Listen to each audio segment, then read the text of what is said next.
original wardens of the Smackdown Penitentiary are back in the building. We had a solid night of Smackdown. So, ladies and gentlemen, I would just like to say to you, welcome to the Smackdown Penitentiary. Yes, sir. Yes, sir. It is your boys. The Z is solid. Vic, we are in the building. Your boys are back. We didn't have to call the temp agency to fill in for neither one of us. We Facts. are back in full effect. My guy is back from vacation. How are you doing, my brother? I'm chilling, man. Chilling. Still feeling like I'm on vacation out in the woods. You know what I mean? Ready to. You got to break right now. Facts. Facts, man. You know what I mean? I'm out here in the compound, ready to chop some wood. You heard? Listen, we had a pretty solid show of SmackDown. I'm not going to say it was fire. I'm not going to say it was above and beyond. I was thoroughly entertained all night. And the one thing that us as wrestling fans do is complain that the same old people are getting the shine. There's not enough. They're not building stars. They're not putting enough people on our screen. WWE has over 250 people on their roster. Probably more than that. Don't believe me? Go look at the WWE 2K24 roster. And we got a lot of new people on our screen. Well, not new people per se, but people that we're not used to seeing. We had a solid SmackDown. We had appearance from Queen Nia. We had LA Knight hunting Logan Paul. We got Andrade making his SmackDown debut against Apollo Crews, somebody we completely forgot that was drafted. A pretty respected career. We got the retirement of AJ Styles, who gave us something very familiar that it is getting mixed reviews, but I will tell you that it was genius, and we will get into it a little bit later.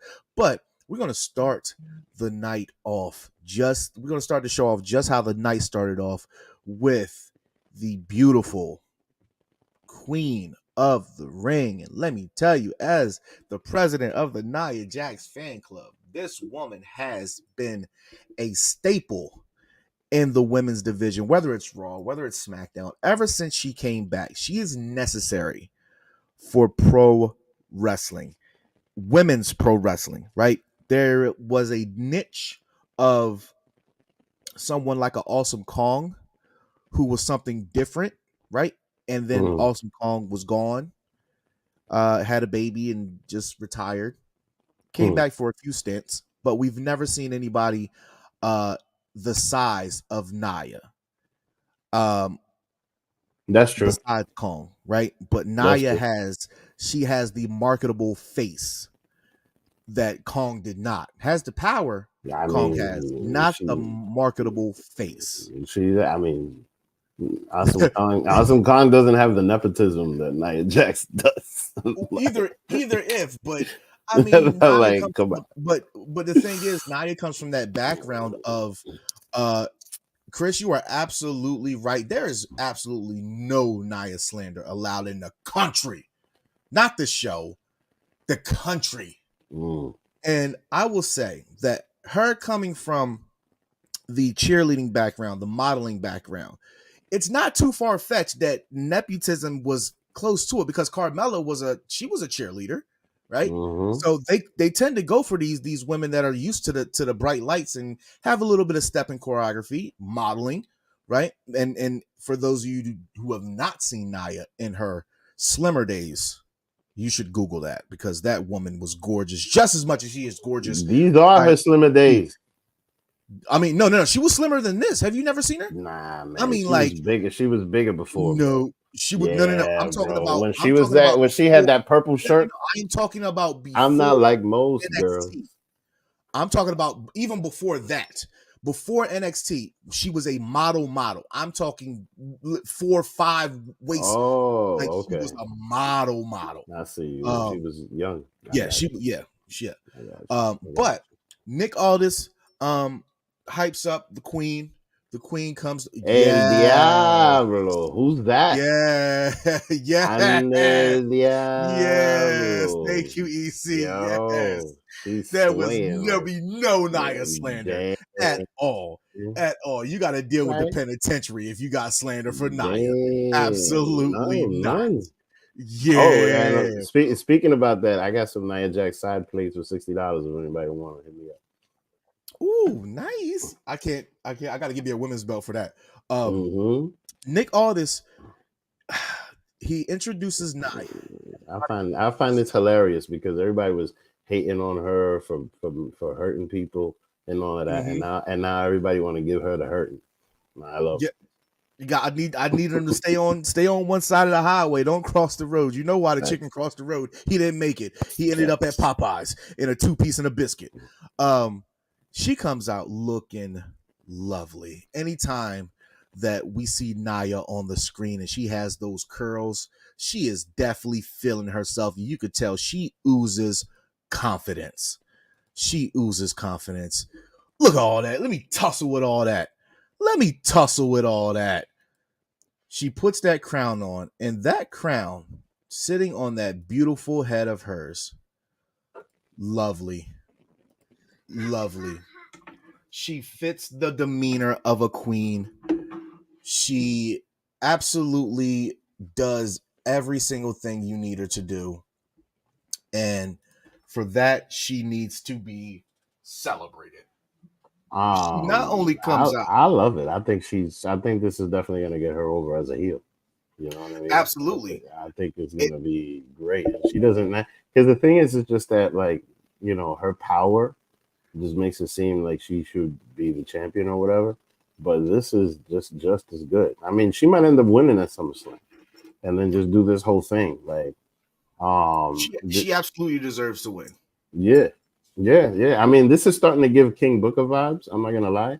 But she just doesn't have as far as like her doing stuff. Okay. But to be honest with you, like one of the things that I personally like about Nia Jax is that she's very silly. Yeah. Right? So especially like and that helps the marketability that she has.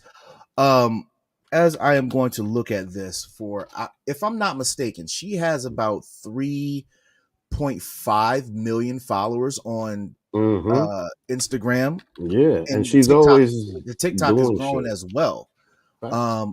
Let me see. Yo, she does a bunch of stuff with Tiffany Stratton that's freaking Mhm. hilarious. And like I wouldn't be surprised if her and Tiff get into a little thing. Okay, so and it it's would be 1.5 hilarious. on Instagram, but 3.5 total. That's Twitter, Instagram, and TikTok. But I will say that you are absolutely right. She could take on a Booker T role of inheriting this moniker and running with it. You know what, EC? I actually agree with this. As far as heels go, we have faces out the yin yang. Heels, not so much. And with Roman with the turn coming, he was top heel for his whole run. His whole tribal chief run, he was top heel. But the problem is we live in an age where being the bad guy is cool. I.e., why do people love Thanos when they did not love Thanos? I think honestly the though, 90s. I disagree because I think that we just live in the age of the tweener. What do I mean by that? Or going against the grain. No, not necessarily, because the thing is just that now we're just bombarded with all these different characters, right? That just feel different and then have a certain feel to them, and people resonate with that. Like I'll give you a perfect example: Liv Morgan. It doesn't matter whether she's a babyface or a heel; like she has a certain level of followers, and I think the same thing could be said for Bianca Belair. I guarantee you that if she becomes a heel, she's still gonna have her people that are behind her. If that makes sense. Because like I think that people nowadays just pretty much just choose who they like, and as opposed to following the grain. because some people get huge pops for doing bad things. You know what I mean? Yeah. So Chris, you know what? I can't say that she is or isn't losing at SummerSlam, but for Bayley, for the work that Bayley's put in since she's returned, all the work with the damage control, um, it deserves to be rewarded, right? You can kind of mirror her title reign with Cody's, as it's not really hitting right now because she hasn't had that complete story that's bringing it out of her. Whereas, which I believe that both of these champions, Bayley and Cody, actually have that story that's a really about to take place. And we'll get into Cody Rhodes a little bit later, but particularly for Bayley, she needs something that brings the emotion out, and now she's really the hunted. Like, we didn't think Tiffany or Naomi was going to take the belt off of her. Absolutely not. They did put on a banger of a match, right? But the rivalry is what speaks. The story is what speaks. That didn't really have too much of a story. The story more so was about Naomi and Tiffany, um as opposed to Bayley, in my opinion. But in this sense, I'm looking at your title reign is only as good as your opponent, and Nia will be the most formidable opponent um to Bayley. So if Bayley does actually win, it actually puts a little bit more respect on her title reign. However, it will it'll stunt Queen Nia. Um I have to agree, but Chris's just looking at that in the way that I think, I just think that Bayley needs a formidable opponent to make her not seem so much of a transitional champion in that sense. Do you agree or disagree with that, Vic? I personally think that Nia could use the belt. I don't. I think that Bayley getting the belt more than anything was just for the Mania pop. I don't necessarily think that she needs it. I think personally it was to help like guide her character into a different direction. But I don't think Bayley needs a title run. Like for example, like look, like Liv Morgan, she definitely needs that, and it's gonna help her character. I think that a title run for Nia, I think that if it was like another short title run where Nia wins and then Bayley gets it back or something like that, probably. But they might just keep it on Bayley, have a big match, keep it on Bayley. But then it kind of feels like it will be a repeat of what happened in Perth, where they just did this, had Nia beat up Rhea Ripley for a little while, and then all of a sudden come back with the big win. So the only problem that I have with that is that it just makes Nia Jax feel typecast. It's just the big girl to beat. You know what I mean? So I don't know, like because then the other thing is just that the story, at least the way that they're setting it up, they're making it seem like SummerSlam could really could really be a changing of the guard. Because look, a lot of people feel like Gunther's gonna win because of Berlin, right? So and it at the same time it's like, nah, bro, that guy just became champion. Right. So the same thing might happen here, because I personally don't think Bayley needs the strap, because her name is big enough. Nia Jax, if she has the strap and the crown, could really get her over as a heel. I would like to see that personally, but we'll see. We'll see what happens, because they might still need for Bayley to have that big babyface moment after getting beat up by Nia Jax. So Nia proceeds to call her shot, and call out the champion, and oh god, oh god, oh man, listen. She called out Bayley, and at this point in time, Ladies and gentlemen in the chat, y'all know how we do when Miss Pamela Martinez is on our screen and she is the topic of conversation. Hmm. So for those of you in the chat, Oh, no. y'all know this. Y'all know where we going with this right now. Will you be my girl? Pamela Martinez, we love you. Over here at the Smackdown Penitentiary on UPR, we love you. We appreciate you. First of all, I don't know if anybody saw Bailey, but over the weekend, she had on some short, showing off those thigh tattoos, working out in her yard. She teased us. I said, oh man, she can't do this. And then she proceeds to appear on my TV screen looking like this. I'm going to start calling her Bodysuit Bailey, BSB. Bodysuit Bailey, because the suit was suiting. Facts. The problem with this segment, Piper Niven. This big, husky, Italian sandwich scarfing that we didn't even get a chance to acknowledge it or accept or appreciate the bodysuit. I think she's Scottish. Man, listen, she didn't even. The cameraman didn't even get a chance to give us some Bailey. That's all the cameraman could give us. That's what the cameraman gave us, which is fine. It is Pamela Martinez, but I needed to see the suiting. And the cameraman was like, "Oh, let me get this. Let me get this real quick." Oh, Yammage. Wait a minute. Of course they put Piper Niven into this. That makes sense. But wow, look at that. Chicken, turkey. Ooh. Damn it! Oh my God. Damn. Okay. The yammage was yammaging. That is a lot of yammage. Was yammaging. Yeah, that is a lot of yammage.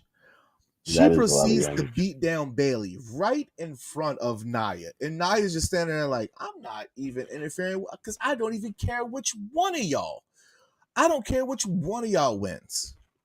Because y'all still going to get annihilated. Right? And I mean, we're left for Piper Niven to have that pay-per-view, though, that makes sense. You know what? I am absolutely fine with what they're doing with Piper Niven at this point. Because if you got two women with the size and stature of Nia and Piper, build them. Keep building them up. Right? Because as it appears, you have 4 of the strongest women on the same roster, which is Piper, Nia, Bianca, Jade, and they're all on the SmackDown roster. The only other person that is just as strong as them is on the Raw roster, and she's injured in Rhea Ripley. So this was great. I like what they're doing with Piper Niven and Chelsea being kind of like the hype man for her, calling her spicy margarita. First of all, that's not a margarita, that's a bucket. That's when you go to Applebee's, you get a bucket. You get a bucket margarita. Rhea and Raquel, thank you. I wasn't thinking of Raquel because she's been in and out off the shelf. I don't even know what roster she's on at this point. But Piper has been quietly putting in work. And with Chelsea by her side, I think that this is a good spot for both ladies in this women's division on SmackDown. But we're going to get the marquee matchup we're going to get 2 marquee matchups. We're going to get Bailey and Nia, but we're also going to get Piper and Nia at some point. Really, before it gets to we're going to get Piper and Bailey at Scotland because it's Scotland. The girl is Scottish, so she's going to get. Bailey may get booed out the building. To tell you the truth. which is fine. It won't hurt. It will not hurt Pamela Martinez one bit. BSB Bodysuit Bailey. It will not hurt her at all. It won't hurt her. As long as she keeps wearing stuff like that. Yeah. Mm-hmm.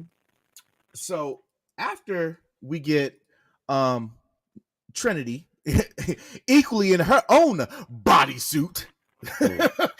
coming up to Bailey and asking her if she's okay, and pretty much asking for the go ahead, to go ahead to Nick Aldis and ask for a match. I thought this was a really good segment. I thought that, you know, we still haven't forgotten that. Well, maybe we have forgotten, because I definitely forgot that Naomi and Bailey actually are friends. So to get Mhm. Naomi on the card, on the show, to do something, it wasn't a meaningless match.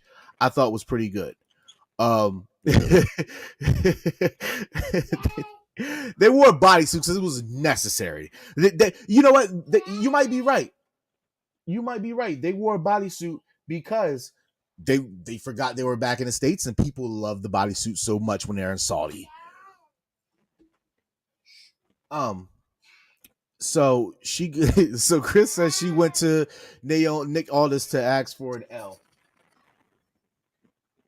Um, okay.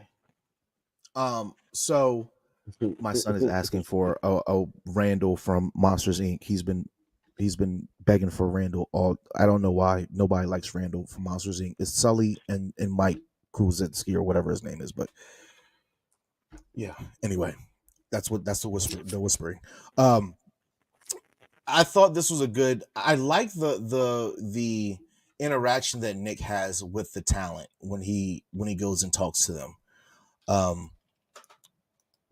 the shoulder didn't really look that bad, but Bailey's definitely she's playing it up, which is fine. Oh, Um, she's good. She's very good at that. Bailey's birthday is also June 15th.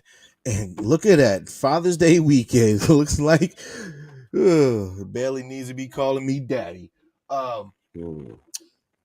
your thoughts on the segment with Naomi, and where do you see uh the women's championship on SmackDown? Are you leaning towards Bailey keeping it, or Piper, or Nia? No, I mean Piper Niven is gonna fight Bailey in Scotland because she's Scottish, and she's gonna get a huge pop over there. And then people over here are gonna see that and then put a little bit more respect on Piper Niven. Because the truth is that Piper Niven is somebody that's like Bronson Reed, Mm-hmm. really good in the ring, sucks on the mic. You know what I mean? So that's why Chelsea Green is there with her, in my opinion. But she's definitely gonna get her hometown pop because she was big when she was like in NXT UK and all of that. And people know her over there. So she's gonna get her pop. I definitely think that Triple H sees this as an opportunity for Piper Niven, Mm-hmm. and I think that they're gonna steal the show because Bailey's really good at making other people look good. Yeah. So clearly Bailey's gonna win, but the one who's gonna come out the best out of this is Piper Niven because she's definitely gonna she's definitely gonna help. You know what I mean? But you know, I certainly think that the pop is going to be bigger for Piper over there than for Bailey, and we're going to be just as surprised as we were when the French were popping the hell out of AJ Styles, and AJ Styles had trouble being a heel. You know what I mean? Like, which is something I'll connect to later, but because I thought that was brilliant. Yeah, yeah, yeah. I wanted to point this out because I always thought that for some reason there could be a match between the two. For those who don't know, Adam is also a former wrestler. Wasn't really that good, but I Mm-hmm. mean, he was respectable for putting people over. A technician in his own right, not the modern day technicians that we are accustomed to acknowledging, but some of his old stuff was good. So I cannot discredit what he has done in the industry. However, I do not think that he is better than Nick Aldis. Nick I Aldis mean, I think that is Nick Aldis being an phenomenal. NWA, yeah, him being the former NWA champion and everybody knowing that, and then him just showing up out of nowhere, him being Mickey James's husband. Like yo, the guy's already got respect on his name. I don't think that he needs to put on the match because it'll end up being like Sonya Deville.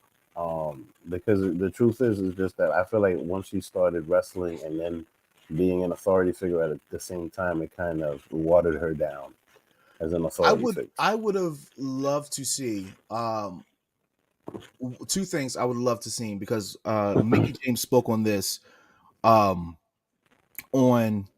Busted Open that they actually wanted her and Nick to appear as an authority couple. And I would have loved to seen what that would have looked like in that sense, but she decided to go to whatever that is with Mick Foley down south where they develop wrestlers. I forgot what it's called. It was like FCW or something, but it's not FCW clearly. But she's down there helping that talent, and I'm very surprised that when they bought back,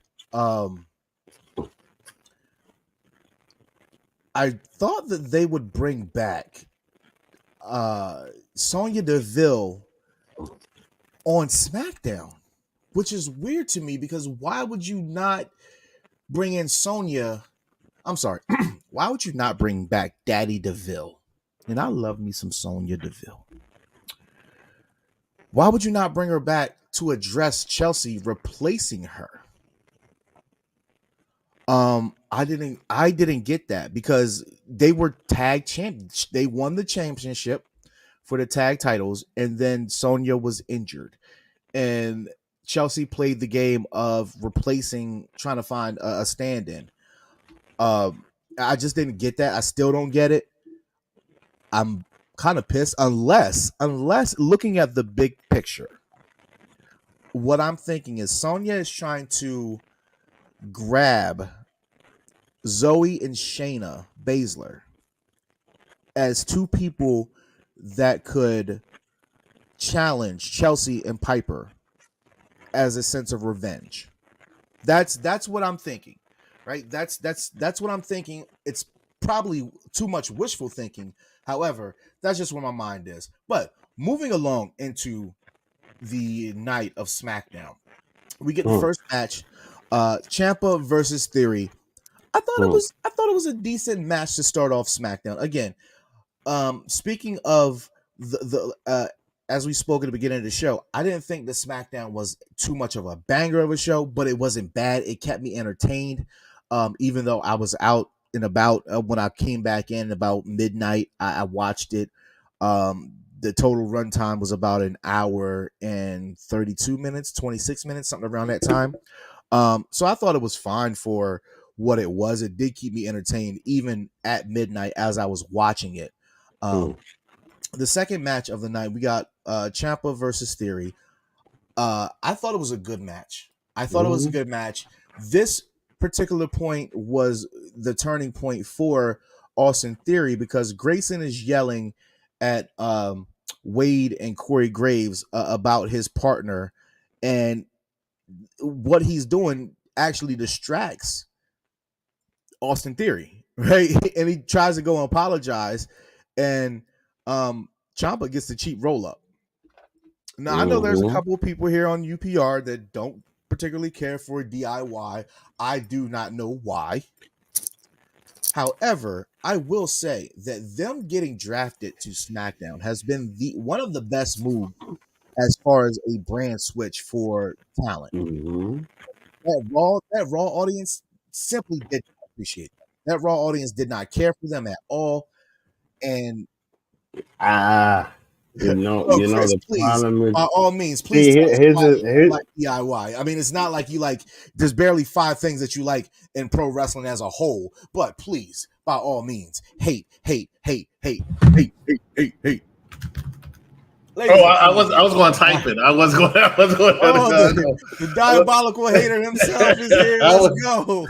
I was not going to say it on air. I was just going to type it. But I mean, first of all, combined weight is 280 pounds. That's the first thing that nobody likes and respects about them. Okay. Second of all, they come out there to absolutely no kind of reaction, and they have to hype up everybody every single time by acting like they're edge and telling people to get on their feet. And guess what? People do get on their feet, and it's to go to the bathroom. So I just don't understand why we don't see why no one likes DIY.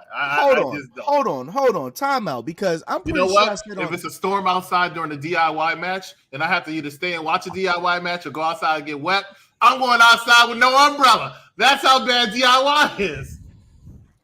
Okay, so we are we not forgetting what was a week ago, 2 weeks ago, when literally I gave you guys the proof that the SmackDown crowds love DIY. I don't know who it was on the show. It was Dan. I think it was Dan.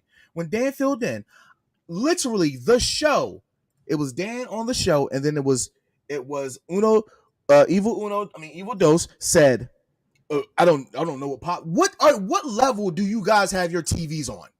I have it on because that crowd popped for every move that DIY did when DIY didn't even have to hype them up to get them into the match. They were already. Where were they? I don't know where they were. I don't know where they were. They weren't across the pond. They was not across the pond. Okay, if they're in Nebraska when nothing goes on, they're happy to see anybody, even if it's wait, they was in Albany, weren't they? Where's Albany? So. New York? Albany was last night. But where's Albany? Oh my god! All this stuff with EC is upstate New York. It's one of the parts of New York. I mean, like, he's got a point. It's one of the parts of New York where there's no people. Before we started the show, Vic and I were having this lovely conversation about mini belts, right? And when we were talking about mini belts, I know what Vic does. And sometimes he gets wrestlers to sign it and stuff like that. Wrestling Universe. Now, tell me, when DIY comes to Wrestling Universe, what championship you gonna have them sign? Oh shoot, that would be the NXT New York. I would have Johnny Gargano sign the NXT New York championship because he fought Adam Cole He fought the NXT New York Championship. You know what? No, the NXT Championship. We're about to have a continuation of Thursday because that's an event belt. Hello, of course I would do that. But only NXT New York. You see why Dice is up there drinking? Nobody knows what that championship is. What are you talking about? Not only taste in the city of New York because that's all he got.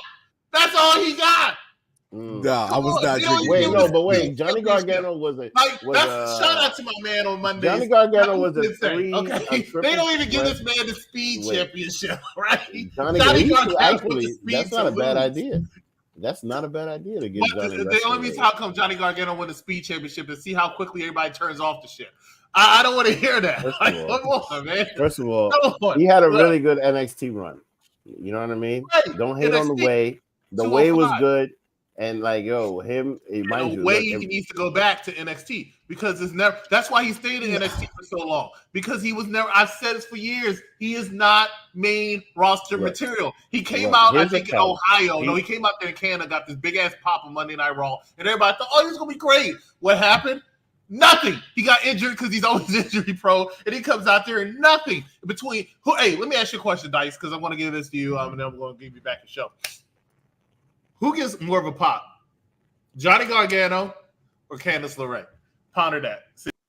Johnny Gargano. Why you gotta Gargano? Johnny Gargano. You know that. Gargano gets the bigger pop. Candice, she doesn't. She connects with nobody. The pop that Candice LeRae gets. Candice LeRae gets the pop when the lovely, long-legged, thick-tongued Indy Hartwell is with her. And we love Indy Hartwell. Those long legs. Love me some Indy Hartwell. But I'll only say this one. God. Indy Hartwell, I want you to start preparing rest in peace. Doesn't she have a big Indy following? She's going to get her ass whooped next week by Jay Cargill. Well, clearly. But the thing about that is she will still get put over. If it is true that Candice LeRae is hurt, or what with the discussion that Jade and Bianca was having with Indy. It looks like Indy's trying to do eye for an eye. So if she can even look good versus Jade Cargill, which is not going to be hard. It's not going to be hard. Let's not act like Jade Cargill is a fucking technician in the ring. It's not going to be hard. So if she can have a good outing, in which we've not seen, I think I've seen one good match from Indy on Raw, and that was about it. Other than that, she's been squash material. If she's getting airtime and she's getting ring time on Fox, they believe something in her, and it's not just to feed her to Jade. I believe that this is something. I think this is setting up something more for Indy. Indy has been on the main roster for a year and a half, almost 2 years now, and my top 10 women in WWE in any particular order, or off the top of my head, Naya, Rhea, Liv, Bianca, geez, this is hard. I can't think of all the women's right now. Naomi, Bailey. I would put Tony Storm in there. In WWE, he said in WWE. Oh, only in WWE. I thought you meant wrestling period. What am I? I'm at like 6 right now. So let me see: Naya, Bailey, Naomi, Bianca, Jade. Well, yeah, definitely Tiffy. It is Tiffy time. Oh, get the hell out of here! No, I'm at 6. I need 4 more. For what she's been doing, I'd throw in Shayna Baszler. Not Zoe though. No, not Zoe. I throw in who just came up from Lyra Valkyria. I put her in there. Oh, I wasn't going to say Charlotte because she's on the shelf, but since I did put Rhea in there, Charlotte as well. And then 10, you can throw in Roxanne Perez. So I would put Roxanne over Chelsea. And as much as I do love Kaden Carter, she does not compete in singles matches, and they need to give me that ass shaking back and forth. Give it to me, singles matches. You know who's you put Sol Ruka? Yeah. Get the fuck out of here. No, the girl with the sash that's like the beauty queen. Santino Morella's daughter. Yes, no wonder she's a good talker. Yeah, that is a beautiful woman. Oh, that is awesome. She's got a good gimmick. Hopefully, she brings Santino around one day. Oh God, Sol Ruka Indy. Well, why Sol Ruka ain't called up yet? All right, I'll wait. She's been on the roster just as long as Tiffy time, and she ain't called up yet. Ariana Grace. Yes, there you go. That woman is gorgeous. She reminds me of if you've ever watched Grownish. When the daughter from Blackish goes off to college, she was like the best friend, like the Spanish best friend. I can't figure out. I can't remember what her name is, but she played on a show on ABC Family. But Ariana Grace reminds me of her so much. Her name was like Francia Razia or something like that. She's fucking okay. You know what? Yeah, let's open this in a new tab so y'all can see who I'm talking about. I'm gonna put it on the screen real quick. Window, where we at? Give it to me. 195. Oh wow, I thought she was way younger than that. Okay, she was born 95. Ariana Grace reminds me of her from Grownish.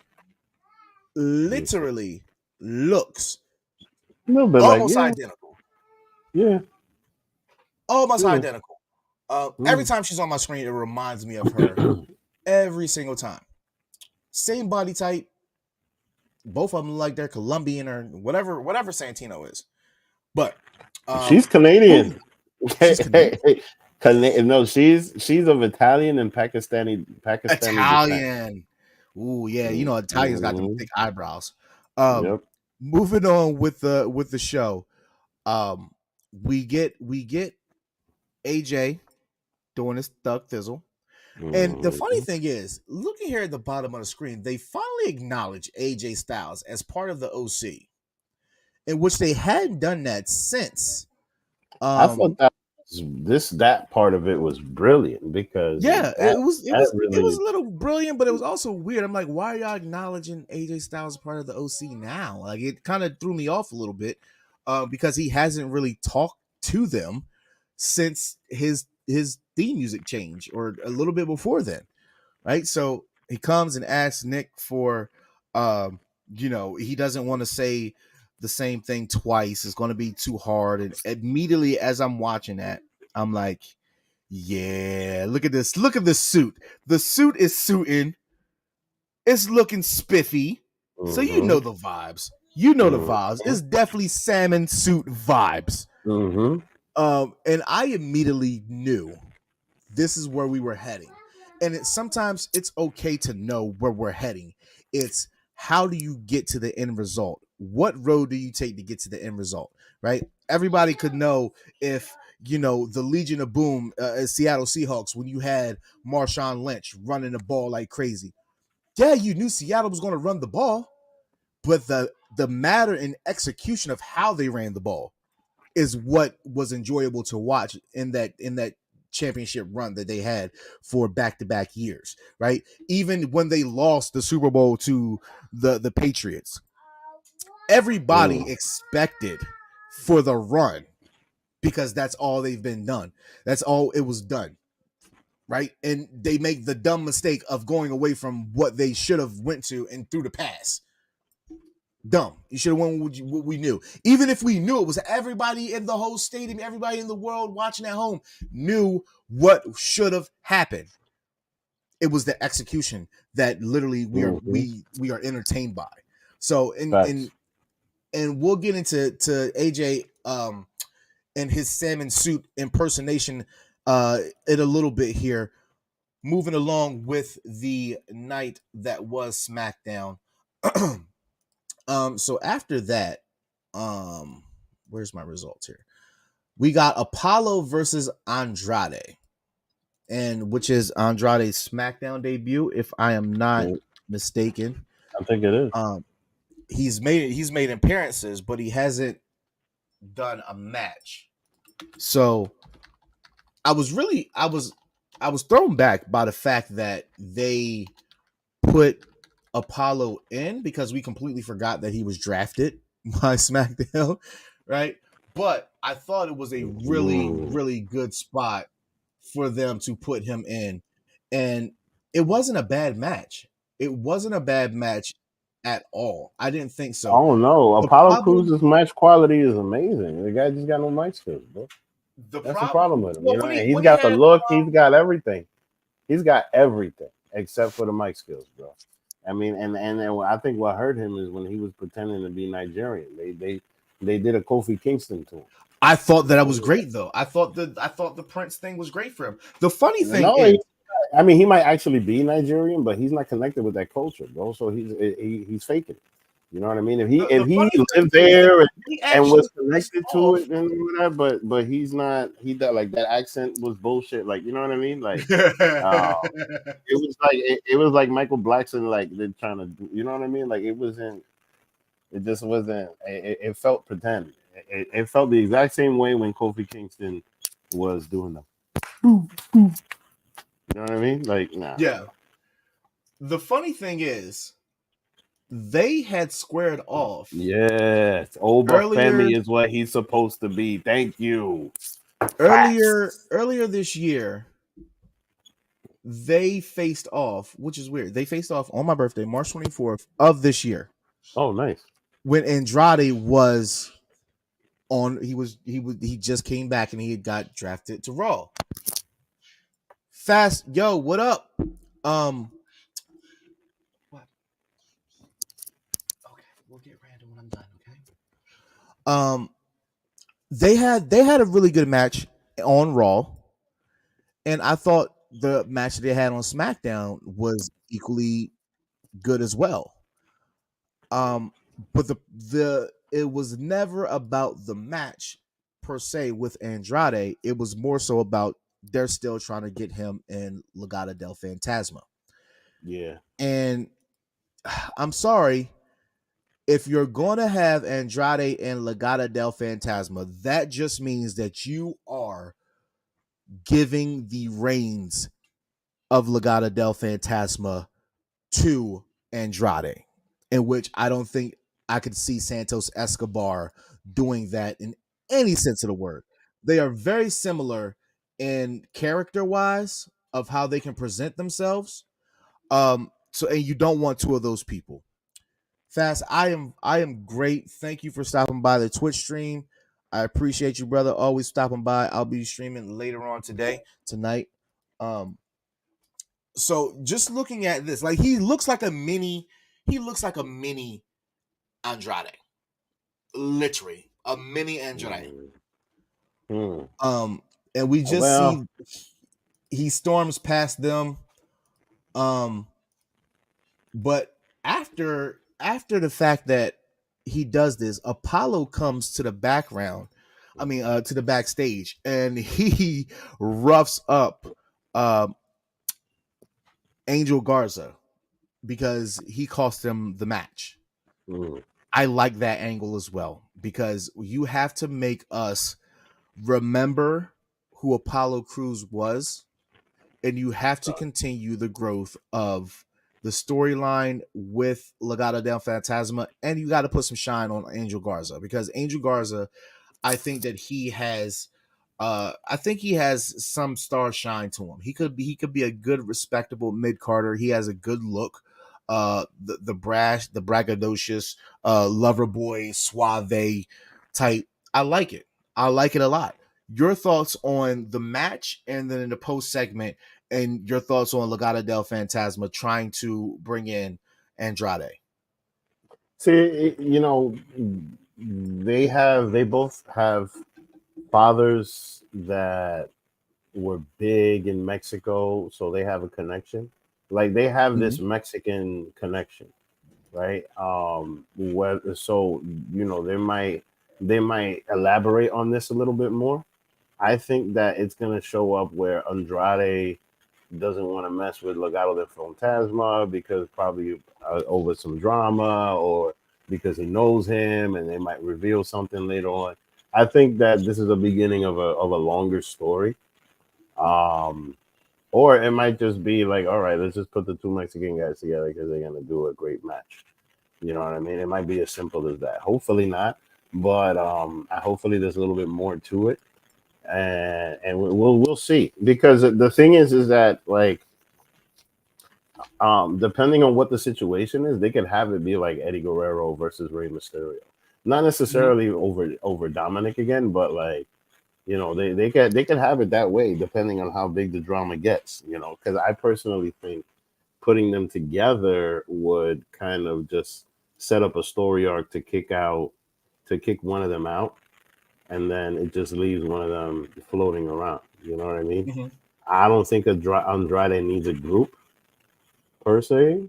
And Legado del Fantasma, he's basically just looking to grow his ranks. And if he gives them a no, then they can have a nice little story. It's definitely that. But at the same time, one of the problems with these things is that it's like like having two Asian wrestlers fight each other.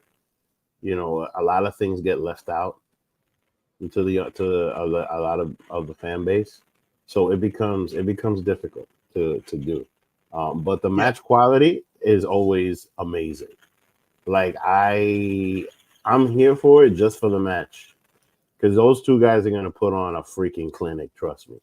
They are definitely gonna put on a clinic, and they're gonna do something for the pride of Mexico.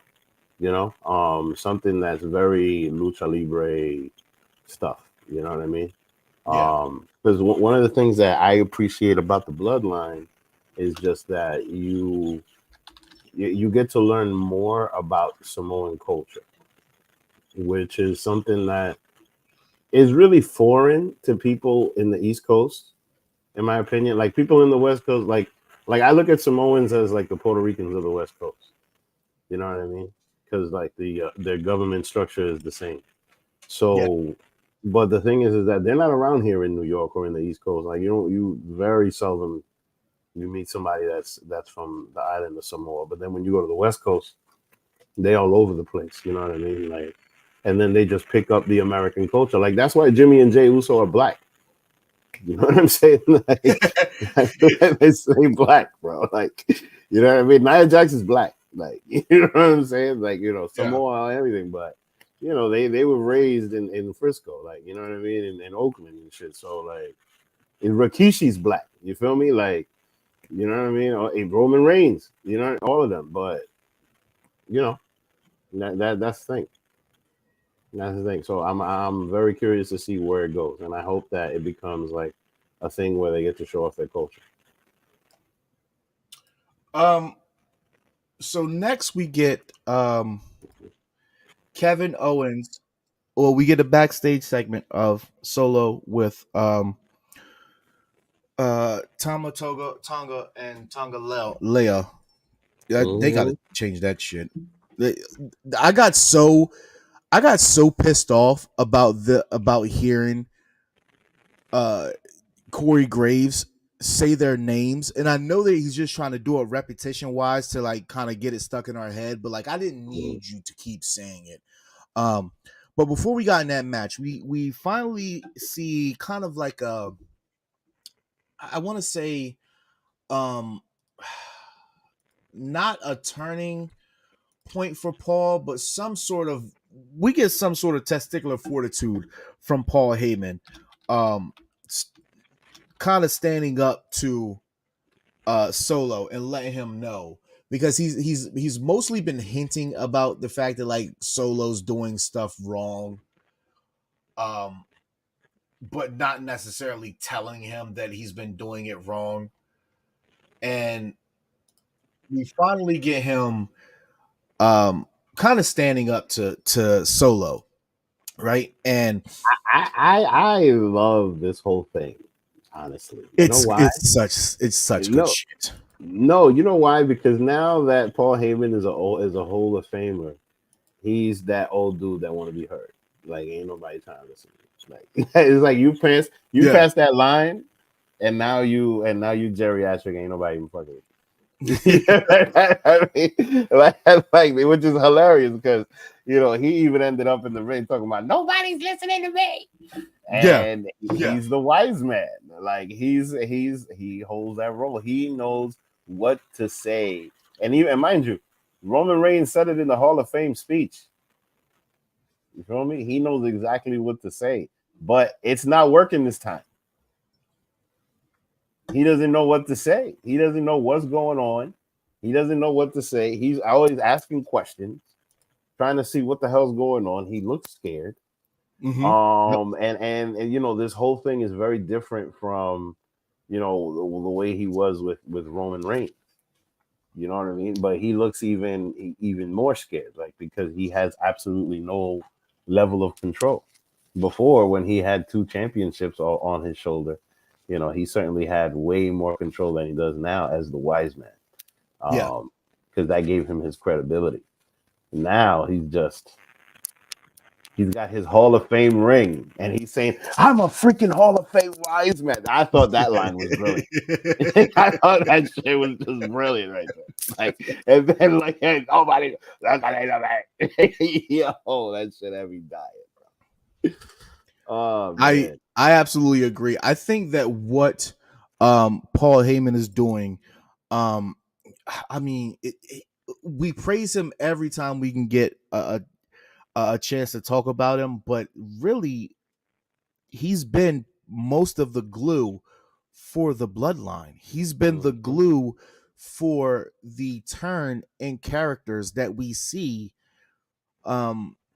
for a lot of people, and definitely for the bloodline, ever since we seen Roman come back with the wreck everyone and leave shirt, and he says, "Believe that."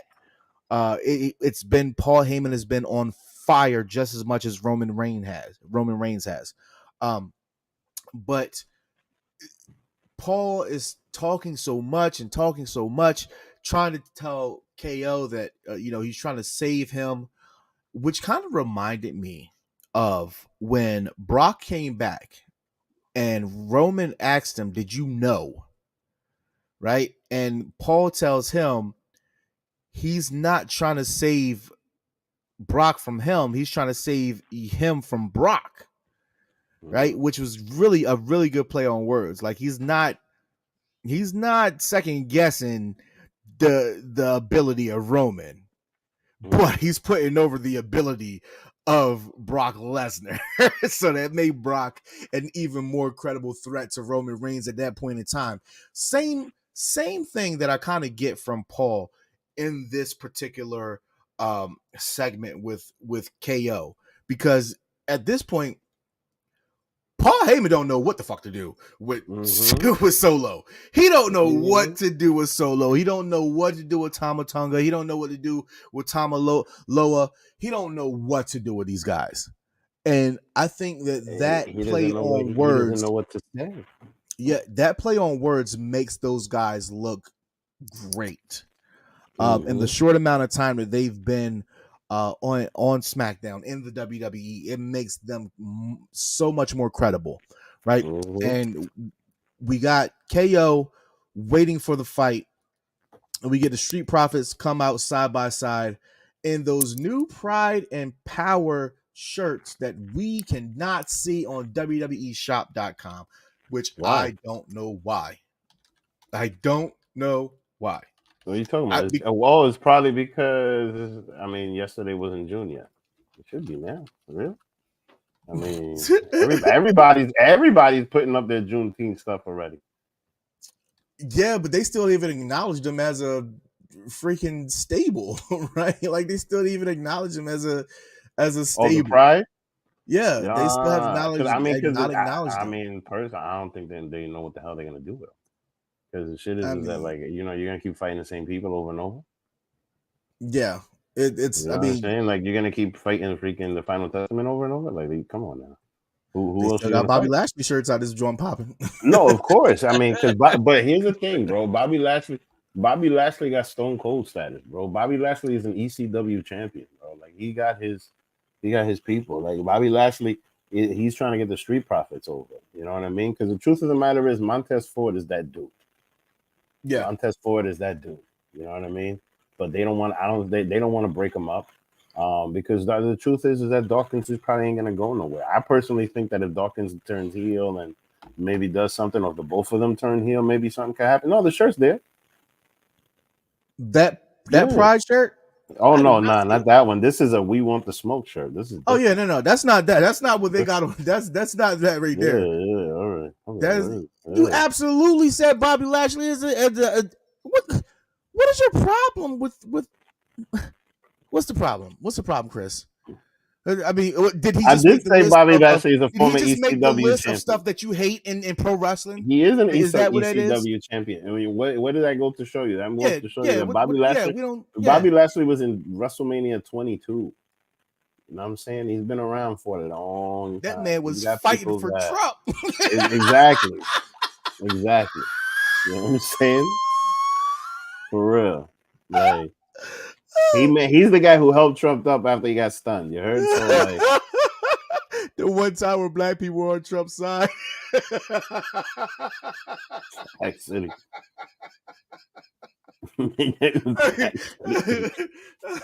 That's hilarious. Getting into this match, this match was more so about the bloodline, which I absolutely hated. I absolutely hated this. You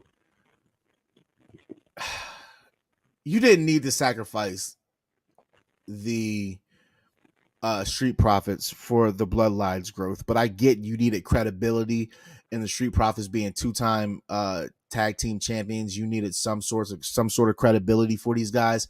I get it, but I just wish it was not them.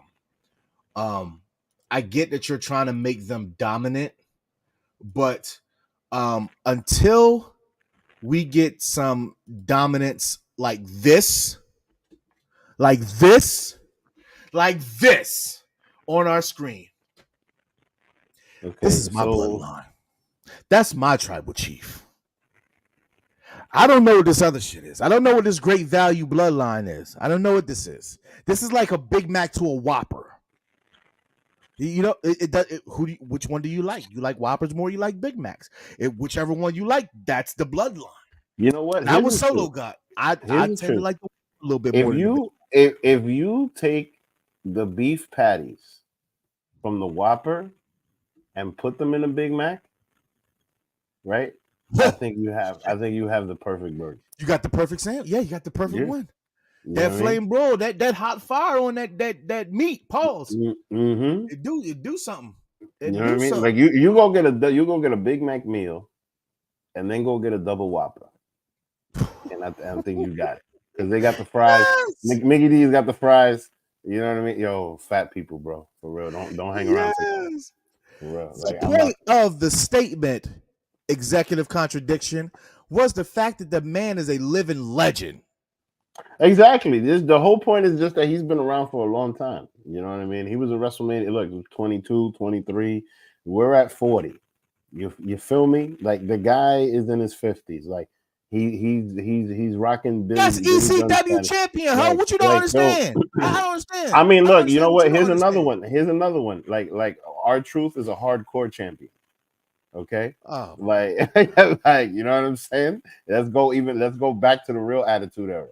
Like, you know what I mean? Like the guy, the whole point in saying that is just I don't understand why all of EC's arguments are all conditional. This is like these random LeBron James stats that come up on your screen. It's like LeBron James hasn't eaten at a Chick-fil-A in 455,000 games, and that's unprecedented in the NBA. Like, come on, man. Y'all just made that stat up. Every time Chris always making conditional stats. How many basketball players actually eat Chick-fil-A? Like, you know what I mean? Like, how many basketball players really do that? To put it in there. ESPN will find a way to put it in there. I'm telling you. That's crazy, man. But, you know, Chris understands why I mentioned Bobby Lashley. He wants to focus on Bobby Lashley being the WWE champion. Okay, you can have that. You know what I mean? But the main point is just that Bobby Lashley's been around for a long time. So he has fans that will always stay with him. Listen, like JR. The bloodline gets to pick up, but like I said, we don't care until those guys get some belts, until I see some more character from Tama and Loa. I can't right now. I mean, I think that until I see Solo grooming them like he did Jimmy and Jay, I can't get behind it. I like it, but I can't get behind it. I'm just trying to sit back and understand the patience that it took to understand Roman's vision for the bloodline. Now I have to give Solo that same respect and understand his vision for his MFT, for his family tree, for my family tree, right? I have to give him that same respect. I don't know where he's going, but I am enjoying the ride along. Pause. Because it just felt like that was first of all, you know, I just want to mention something. What do you mean nobody cares about the ECW championship?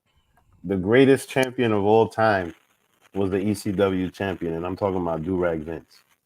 That was what up, G?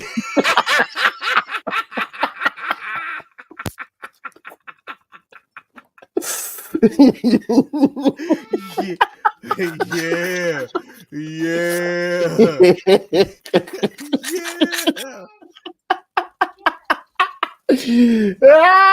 You don't like that, huh? Yeah. Yeah. That was funny.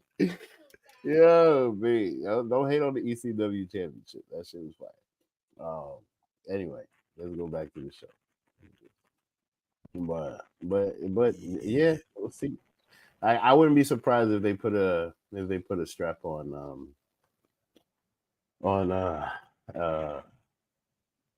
Solo. The only thing that I'm surprised by is that I definitely thought we would hear more from him because I've been steadily waiting for the NXT Solo Sikoa that had a lot of shit to talk.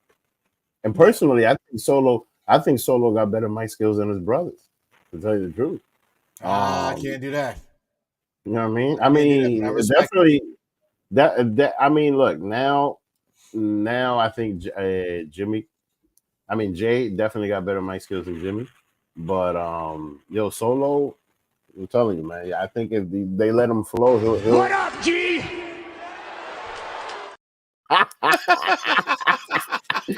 Jimmy, that's the greatest ECW champion of all time.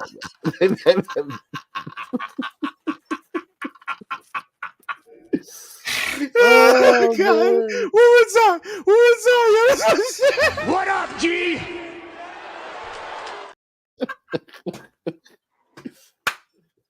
Oh man, yo, there was nobody like Durag Vince. I swear, bro. That shit was crazy. Listen, I will say, and Mike disagrees with me. Shout out to Mike Knox from the Mike Knox Show. I can't put Jay and Jimmy one over the other as far as mic skills, but when it comes to emotion, Jay shows better emotion than Jimmy. Yeah, I'll give you that. When it comes to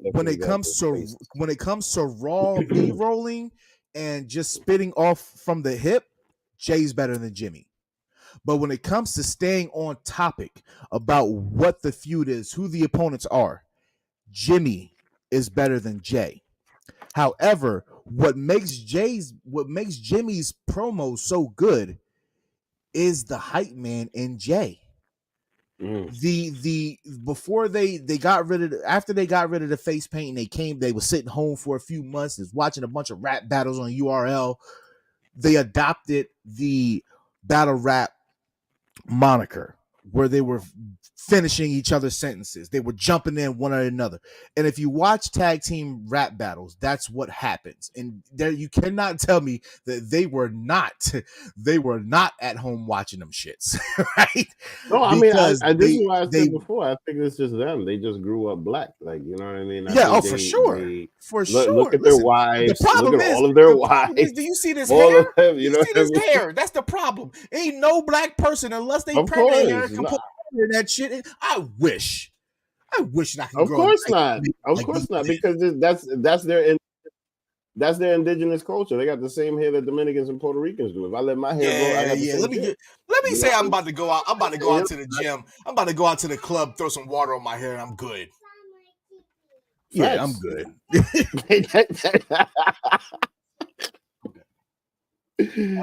Oh, man. All right, before we get into the last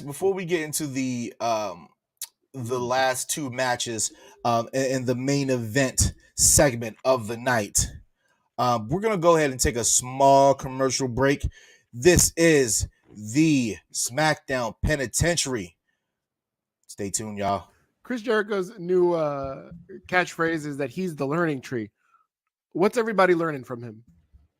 How to better tell stories in the ring. So shouldn't they call him the leech instead? Since he's leeching out all these young talent? Yeah, he definitely is leeching, but he's also training. He's teaching Hook how to have a personality. Shouldn't he really be called like the leaning tree, since sometimes he can't stand up straight and he's as thick as a tree? What is up with you in fat shaming tonight? I kept waiting for Spider-Man to show up in Homecoming, No Way Home, and Far From Home. No Way Home, he showed up. No, he didn't show up. He showed up from an alternate portal that a fat kid made all of a sudden because he got a new bling ring. First of all, he's not fat anymore. He lost it, so you put more respect on Hobgoblin's name. Movie, he wasn't the Hobgoblin. He was just the Goblin. And he wasn't swinging through those streets with Spider-Man, though. I tell you that. He wasn't running with Spider-Man. All that superhero work. All of a sudden, he could do magic. Anybody could do magic except Doctor Strange in the MCU. He had Yeah, what did he have? The plot ring? Yeah. He did that faster than Doctor Strange did in his own movie. You realize that? You know, they just had a... No. He made the sling ring portal faster than Doctor Strange did in his own movie. I didn't like Doctor Strange movie. And I didn't like the Spider-Man movies with Tom Holland. I liked the Spider-Man movies. Spider-Man wasn't in it.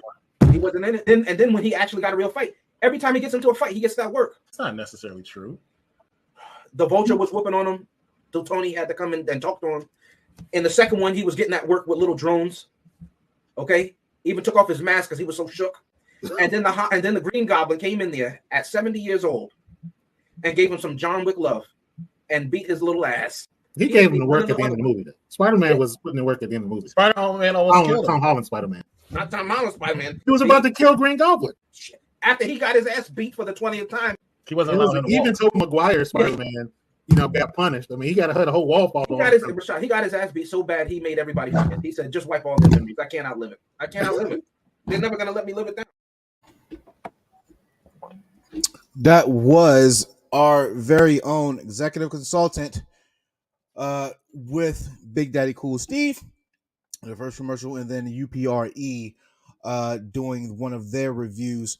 And as we go on to talk about Naomi and Bailey versus Piper and Chelsea, I'm going to bring in EC because my son has to go potty and he's been on me for a minute. So I'm going to tag out for a split second, let EC do his thing, and I will join you guys in a second.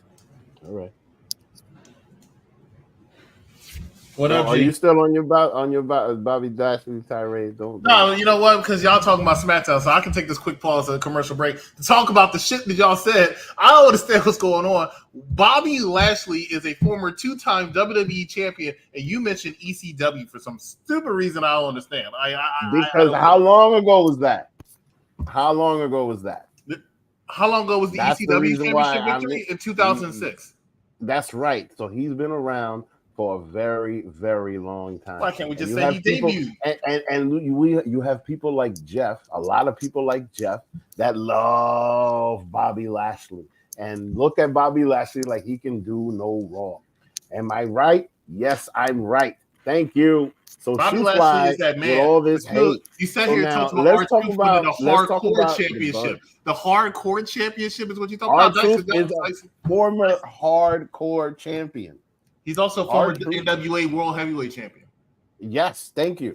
And he's also a 24/7 champion. He's the only person to hold the 24/7 championship and the hardcore championship. But anyway, my whole point in saying that is just that R-Truth has been around for a long time. R-Truth met Tupac. You feel me? Like, he's been around for a while. So he earns his respect. Even if R-Truth were to become a heel, he'll still pop the building. Understand? That's what we was talking about with Bobby Lashley. You always got to have some kind of hate. Let's talk about these buns. I don't want to talk about that. Can we talk about the bloodline? And because I wanted to talk about how the bloodline is not the same bloodline. I respect Solo Sikoa. I can actually respect Tama Tonga. But Tonga, whatever his name is, the brother Camacho. Tama Tonga Tangaloa. Yeah, whatever. Not respecting it. This man used to ride bitch on a scooter with a Sin Cara. How am I going to ignore that and look at this man as a threat? He still looks like Camacho. I mean, listen, Liv Morgan used to ride bitch for Ruby Soho. No. They used to walk out together. They used to walk out together. There's a difference. Yeah, she used to be like, hey, stick her tongue out and look all silly. Come on now. But she wasn't the focal point. And now she is. I'm not talking about the fact that he came out and the focal point was Hunico. I'm talking about the fact he used to run bitch, right? They used to get on a motorized vehicle and he would be on the back and Hunico would be driving. He used to run bitch. That's what it is. He ran bitch. And then he comes that's the only thing. That's the only thing you gotta remember. His ass whooped by the Street Profits, and then the possessed one had it in the match by hitting the move they give all black people, the flatliner. What's going on? You tell me. Tell me. What you mean the flat? You can't. I can't. You can't. And what's rude, Cap? You tell me what's rude. Let's see. R-Truth was the attitude area. He wasn't Ron Killings. What was he? Was he Ron Killings? I don't know. Somebody remind me. Hey, Quick. Thank you. Hunico, thank you. On the bicycle. Yeah, exactly. He was riding bitch. That's the spot they put him in, bro. Every wrestler has a little bro moment before hitting. I'm not talking about that. I am talking about the fact that we had this man come out there on the back of a motorcycle. Like a little bitch. That's what I'm talking about, right? On the back of a motorcycle. Like a little bitch. How can I respect that? Yo, clearly you're never gonna get in the back of a motorcycle. No, I'm not. And I'll be driving that bitch. I ain't gonna be in the back. I hate his finisher. Why? Because they give it to all black people. The pay dirt. Every black person has this move. R-Truth, Shelton Benjamin, Apollo Crews has done it. MVP. Are you seriously gonna sit here and act like you're gonna tell me that Drew McIntyre is the prototypical pro wrestler? Like Correct. This man's chosen one gimmick didn't fucking flop faster than a fat bitch at a twerk contest? Is that what you're gonna tell me right now?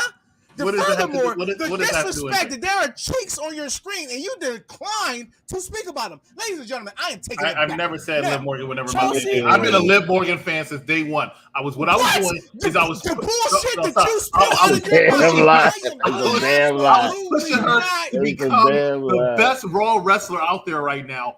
That's what I was doing. And she tuned in every single week and used that to fuel her in the Liv Morgan Revenge Tour, which I'm a part of. I'm a part of the Liv Morgan Revenge Tour. I'm firmly behind it. Dominic, you are a lucky man. Lucky. He traded up. He traded up. The lies. Big lies in the chat. You are right. You are lying, Captain. You are really lying, and I don't think you should be lying. That is terrible. Well, oh my God. maybe he did straight up, but telling lies. He's telling lies. He's lying. He's lying. He's lying. You wrote lying on that envelope because it's a bill, and you said you're going to pay him. Look, here's my thing, right? I believe that Liv Morgan comes to mind. I never said that. That was actually Mike. I never called him it. No, both of y'all got on the Mid-Morgan tour, disrespecting that woman and her craft. I can even go back to, and because it's one of my favorite clips ever. We did Clash at the Castle. You talked so much trash about Liv Morgan and Natalya. Who? Go back and check it. Natalya. Who's you talk trash about Liv Morgan Guinness World Records for most losses, for most waste of talent, waste of time. And The Miz has the Miz is a for sure Hall of Fame participant or inductee, but you're going to sit up there and call out Natalya? The disrespect. Natalya is not on the same level as the Miz. So let's get out of it. You know what? Well, no, she don't got the mic skills, but she got the wrestling. She don't have the. She's like Natalya. Like look, Natalya is being in NXT. Natalya has two good things about her. Natalya has two good things about her, and they're on her chest. Look, all I'm saying is the Miz is your former world champion, two-time Grand Slam champion, the first ever two-time Grand Slam champion, main event of WrestleMania, and defeated John Cena in said main event of WrestleMania at my first WrestleMania. That main event had nothing to do with John Cena, everything to do with The Rock. Now, the fact of the matter is, you keep acknowledging that. You keep acknowledging that, but you know deep down inside, the encyclopedia that you are, you know that match was trash, and it had nothing to do with the Miz and John Cena. I know now why you call this show the Smackdown Penitentiary. John Cena. I now know why you call this the Smackdown Penitentiary, because you deserve to be in jail with those kind of thoughts. Okay, you all understand wiki. That's what I call it. Thank you, Mike Knox, for that coin that phrase. Now. You're not gonna. There will be no Natalya slander here, no Liv Morgan slander. You're not gonna do this. I would never slander Liv Morgan. She is great. See, you got me screaming myself. I mean, look, the thing is that Liv Morgan, and credit to Liv Morgan, because it took her some time, but she had to grow into her role, because like when she was in the Riot Squad and when she was doing all the other stuff, it really was mid. I can't lie. You know what I mean? She was doing some mid stuff. However, like, her performances in like Elimination Chamber and getting her ass beat, I really think that she put in that work, and now she's at where she's at. You feel me? But I don't ever think she's gonna get Charlotte Flair pop. Oh, Liv? You know what I mean? Yeah, I don't think so. No, she's better. She's better. It could happen. It could happen. I don't think she's gonna get a Charlotte Flair pop. You know what I mean? But the Cowboy had 3MB, but you're gonna sit here and talk about Camacho? Drew McIntyre was going through a phase. We don't talk about that. Okay. You see, the other two ain't doing anything. The other two aren't doing anything. Jinder Mahal is over there trying to get indie bookings in Canada. Like, I don't want to hear anything. Okay, that's all conditional. We're laughing at you. Laugh at him. Okay, Jeffrey wants to talk about the cheeks that are on the screen. Apparently, he also wants to side with Jerky. Those cheeks have been on the screen for a while now. For a while, while you talk about Camacho. Well, I don't understand why we're talking about these cheeks. Aren't these cheeks Chelsea Greens? They're acceptable. They're good for her body type. Yeah. They're good for her body type because her body type. My Cardona's enjoying her, even though she's flopping. They're fine. They're fine. Even though she's flopping on the figures right now because I haven't seen anything. Figure, and she flopped it, but yeah, I haven't seen anything looking like that since I went to IHOP and went in the kitchen with some pancakes. Okay. You know what? Okay. Hey, listen. Some people like flatties. That man just be disrespecting. Like, I don't understand. Some people like flatties. Like, you know what I mean? Girls like that are very flexible. You can toss them around. I mean, that's cool if you want a coin toss, but you know, it's fine. Hey. Anyway, sometimes you want to hold in your hand because people think you're cheating when you're flipping the coin, so you have to let it fall on the floor. But if it's not a flat surface, it bounces off. So if I need something to have a flat surface, I'll say Chelsea, lay down real quick. But you know, that's just my opinion. Listen, Shay, I don't listen. The acceptable cheeks are, you know, it's a slim thick. She might got it, or you know, in the front side, it looks like she might got a popsicle stick back there. But then you like, where is it? It's like when you see something shiny on the ground and it might be a nickel, but it looked like it could be a nickel, but you get a little closer up. It's a dime. It's worth more. Why? It sticks out. You know what I'm saying? Okay. It just, I found it. I found it. I was looking for something for Dice talking that nonsense thank you. right now. Here you go. Welcome to the Smackdown Penitentiary. If we can hold it, there you go. You get some sort of grasp. It's acceptable. The problem is if I can't grab anything, if I had to give you a little smack and I feel like I'm about to hit my peaky, it's about to go up inside you, that's a problem. That's a problem. Why do you think Matt Cardona is always injured? That's funny. That's the best thing about Matt Cardona is Chelsea Green.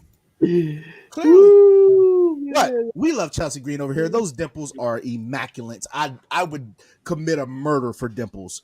I love dimples. Chelsea, I'm not gonna lie. Let's keep it a buck. Chelsea Green is a very beautiful woman, very attractive woman. I have nothing against Chelsea Green. I'm actually a fan, but to sit here and act like her cheeks, as y'all call them, on screen was doing anything is no. No, I didn't say that. They were acceptable. No, it was Jeffrey. Jeffrey was over here acting like she was Jakara Jackson, which I find to be offensive. Okay, nobody's more beautiful than Jakara Jackson in the WWE, but nobody. No one. Jakara Jackson, the most beautiful woman in WWE by far. I'm sorry. Have you seen Liv Morgan? I mean, not Liv Morgan. Have you seen Rhea Ripley with no makeup? Yeah, I have seen Rhea Ripley. Have you seen Jakara Jackson with no makeup? I have seen Jakara Jackson with no makeup. And you're telling me that Australian can't hold a candle to Jakara?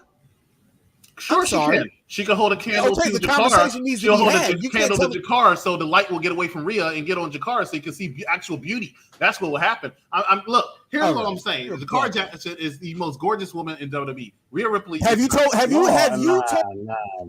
Jade Cargill? Jade Cargill looks better. Jade Cargill is a solid number 2. I will give nothing. Jade Cargill looks way better than her. Bianca Belair is better than her. 100%. I give Bianca Belair a good number 3. A good number 3. Liv Morgan number 4. Liv Morgan number 5. Maxine Dupree number 4. That's my top 5. Maxine Dupree is filled up with fillers and silicone. What do y'all see in this woman? The same thing you see in Natalya?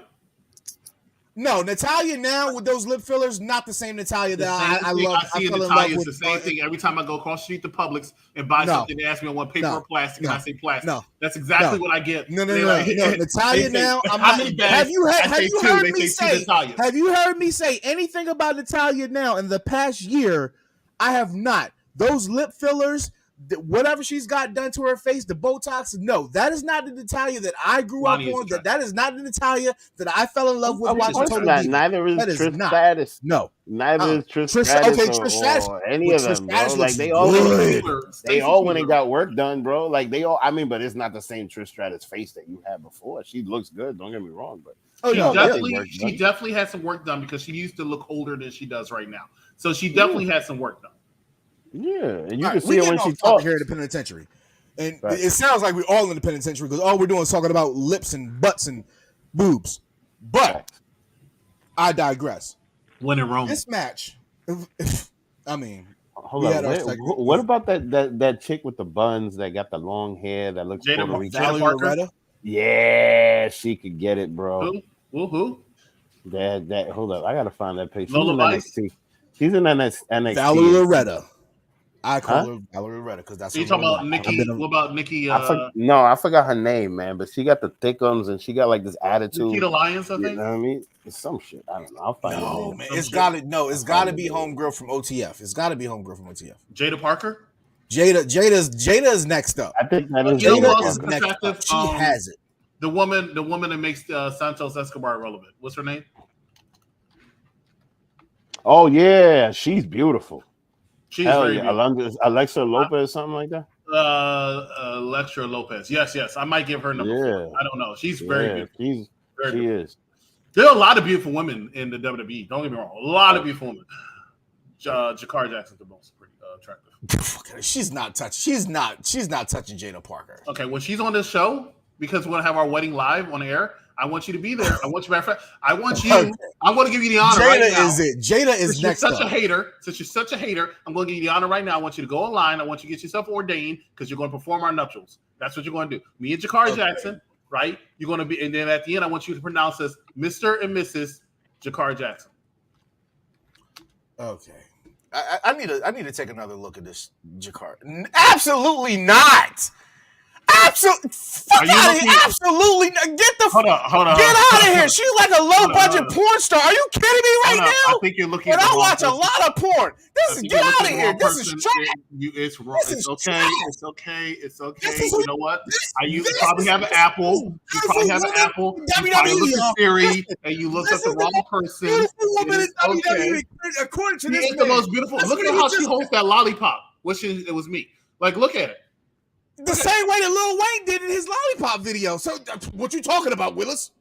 We can play that song right now. Look, all I'm saying is the original picture you pulled up of a beautiful woman in WWE probably was the wrong person.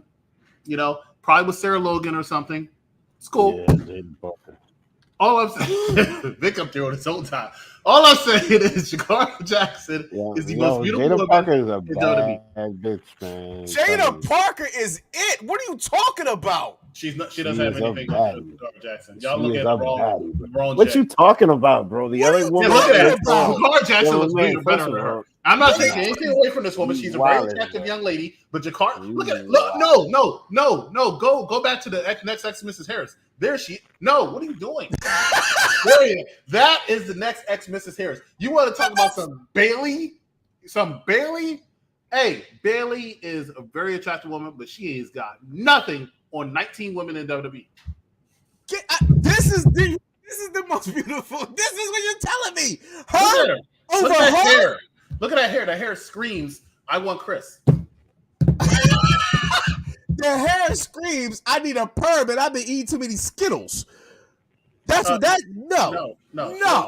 This one wants her eyebrows. This woman looks like That's right, Cap. You tell Jakar. That's two people letting you know Jakar is beautiful. Oh, okay, yeah. Number 2, Jada's number 1. Thank you. Well, Jeffrey was over here thinking that Chelsea Green had buns. Thank you. So obviously, Jeffrey. You know what, Jeffrey? Hold up. This is how bad you are. This is how bad you are. You eat your hot dogs on regular white bread. You don't even use hot dog buns. So I don't want to. Yes, I like to remind myself of where I came from. You always gotta have a struggle meal. What you mean? There is nothing wrong with putting a hot dog if you eat hot dogs bun on freaking bread, you obviously have no respect for There's nothing. No, respect for yourself. It's the same shit. Never had a struggle meal. You ain't never had. Hold up. You never taken Wonder Bread. You ain't never take Wonder Bread and use it as a hot dog. It's the same shit. If I go over one of y'all places, if I go over one of y'all places, I'll say I'm gonna fix you something to eat, and you bring me a hot dog on that daggone thing, I'm gonna throw you. First of all, I'm never. I would never invite a grown man to my house and give him a glizzy. I'm not. You better not. You don't know nothing about. You know what? Hamburger. That bitch better be on a bun. You don't know what it is. You know what? Here's the thing. You showing your privilege, man. You don't know what it is to make rice and eggs. You don't know what it is to have. You don't know what it is to have a chicken sandwich. No, I'm not. A syrup sandwich? Why would I? You ever had? Hold up. Why would you not eat spam? What are you talking about? You never took Aunt Jemima, put it on bread, and ate that shit up. That shit is bang. After you put it in the toaster, you thought you had French toast. What kind of shit is this? Aunt Jemima on bread? Man, listen, man, come on, yo, man. when all you got is I'll put Aunt Jemima on Chelsea Green's buns because that's how flat they are. Remind me of pancakes. Oh my god, yo, be careful with Aunt Jemima, bro. That shit it gets sticky and it can. We losing the plot. I fear.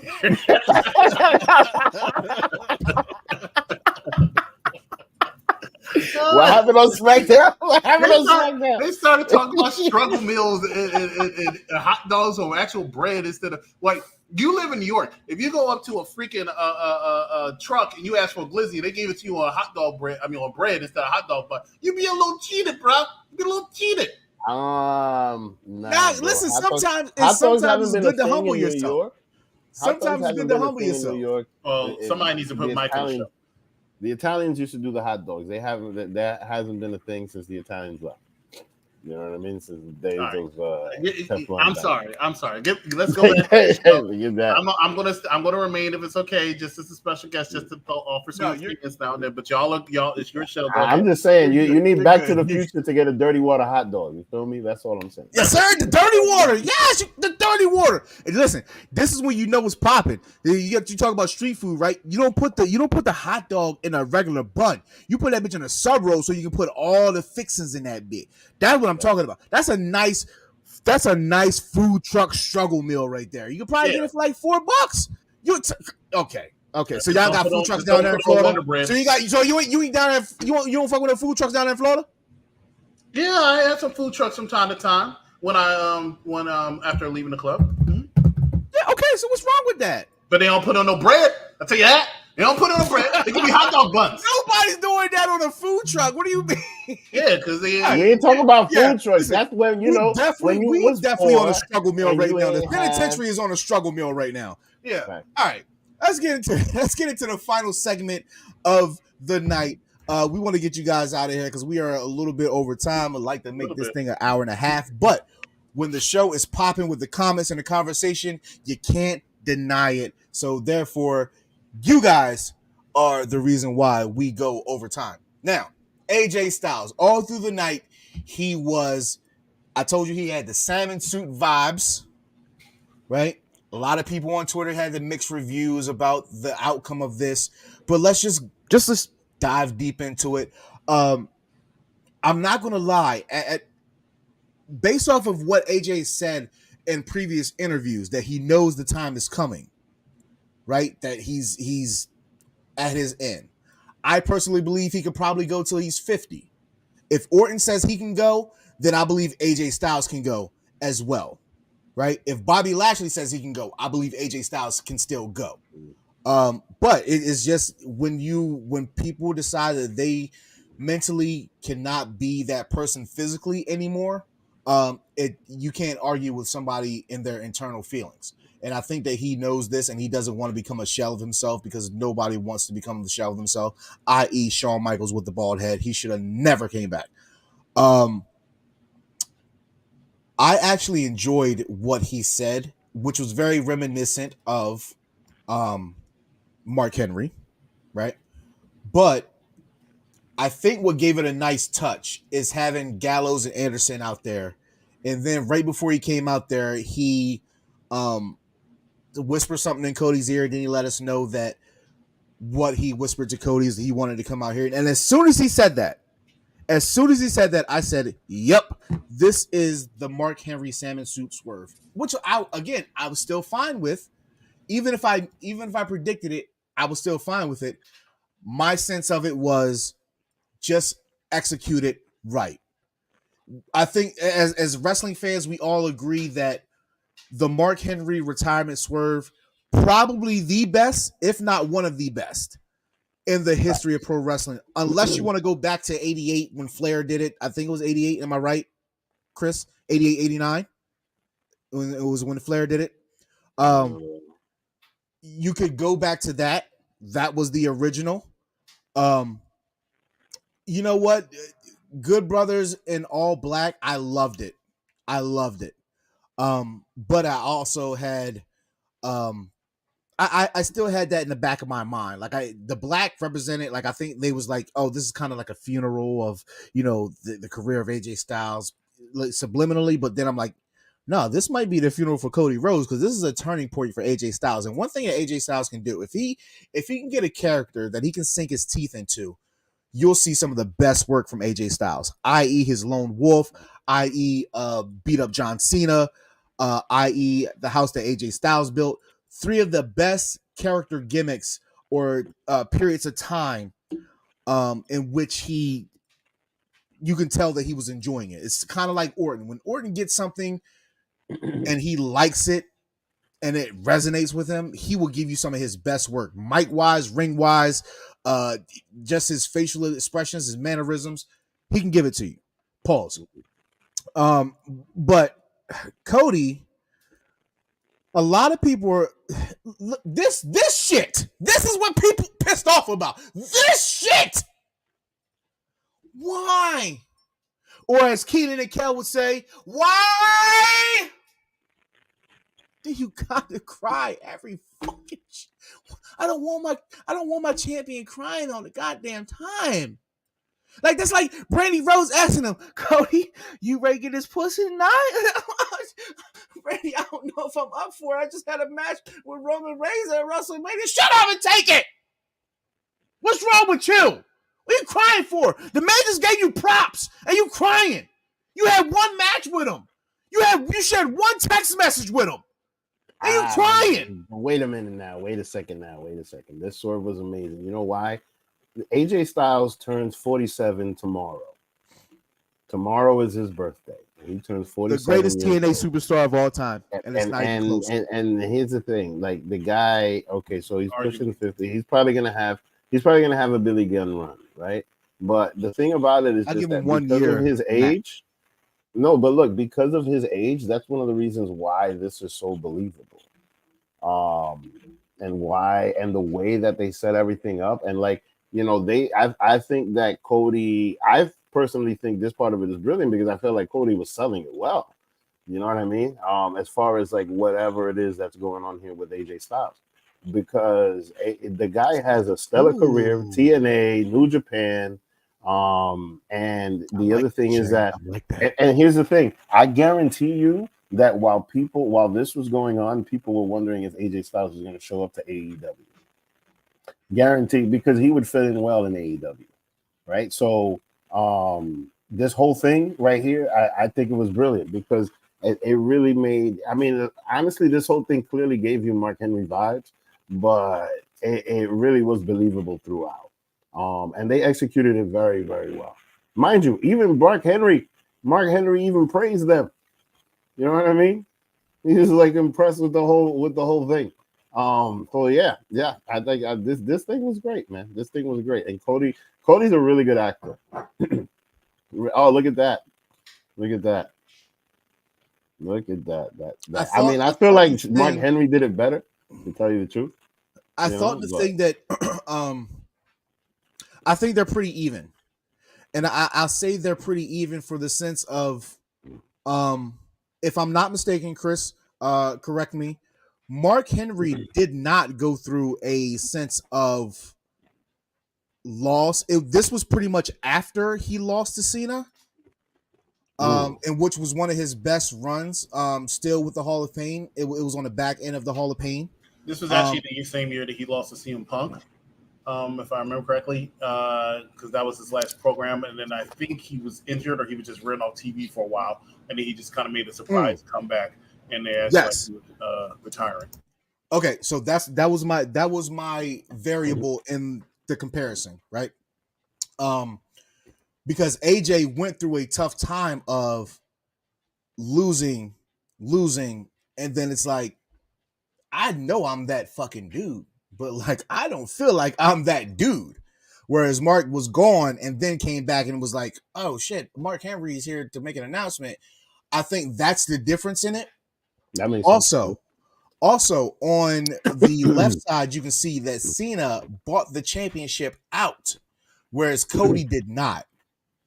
Cody did not have any ring pyro. He didn't have any stage pyro or anything of that sense. which brought a different feel.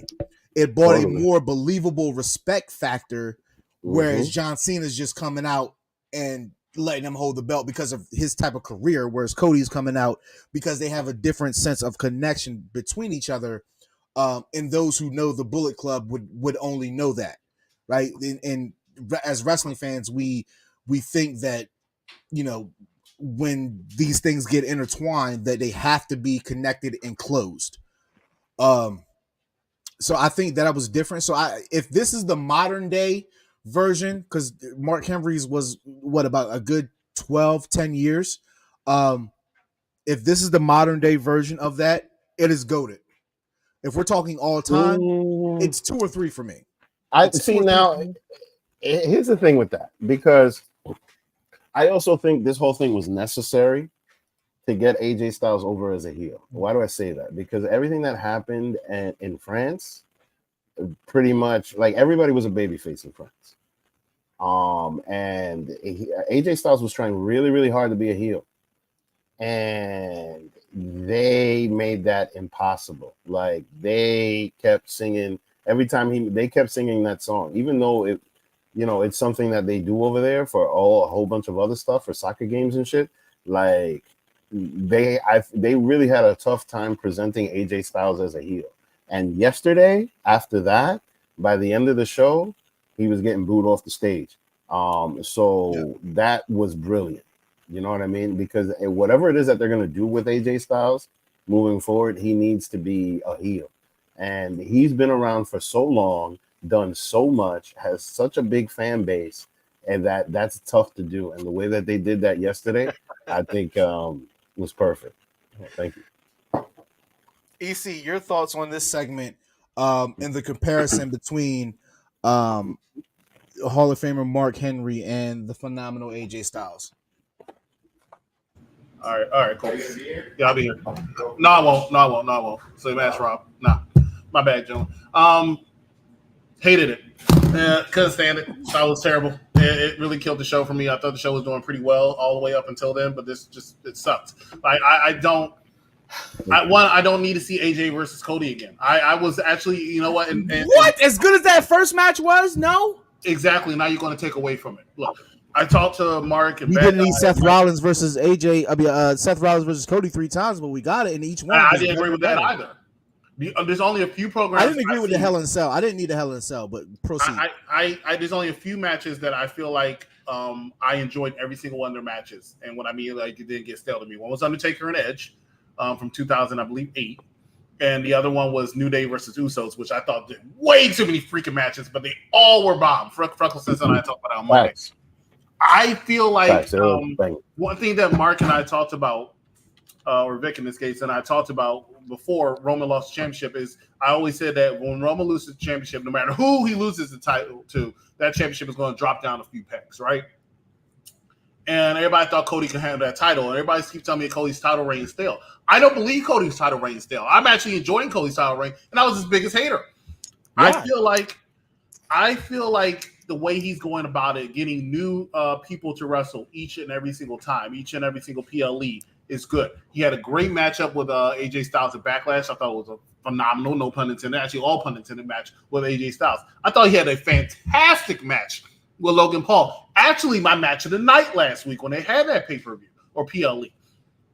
I feel like he should continue that run and have somebody new, not go back for AJ Styles, who, mind you, since he's returned in January, has taken an L at Royal Rumble, has taken an L at WrestleMania, has taken an L on a couple Smackdowns, taken an L on Backlash. He's not beating AJ Styles. He's going to take another L, right? Doesn't need to do it to put a man over. He does not need to do it. He doesn't need to be in this program. Yes, and with OC in it, it's going to create a different dynamic, and I think Dice hit the nail on the head when he said that as much, or it might have been Vic, when they were in France, he wasn't really coming across as a heel because of the crowd of France. So this is going to add a different dynamic. Except for if it is a Clash of Castle, then they're going to be overseas again. So he might still get the same, popular reaction because we already see overseas crowds do more than they do here, or in this case, Albany. But as far as this angle, it was way. They appreciate wrestling more. as far as the angle is way too predictable, and they try to capture something that unfortunately, and I mean I understand that they really weren't trying to hide it too much, but just so like AJ's already been in the angle, but he did it almost the other way around. They had he and Randy Orton do something like this a couple about 4 or 5 years ago when Randy came out there and acted like he was going to retire, and he just like, no, I know you're not going to retire, and he still ended up with an RKO. I just wasn't a fan, and it also was a traumatic experience, Dice, and let me tell you why I'm going to say that, right? When I saw it, I cringed because it reminded me of a different angle. Let me show you the angle I was talking about. This one right here, right?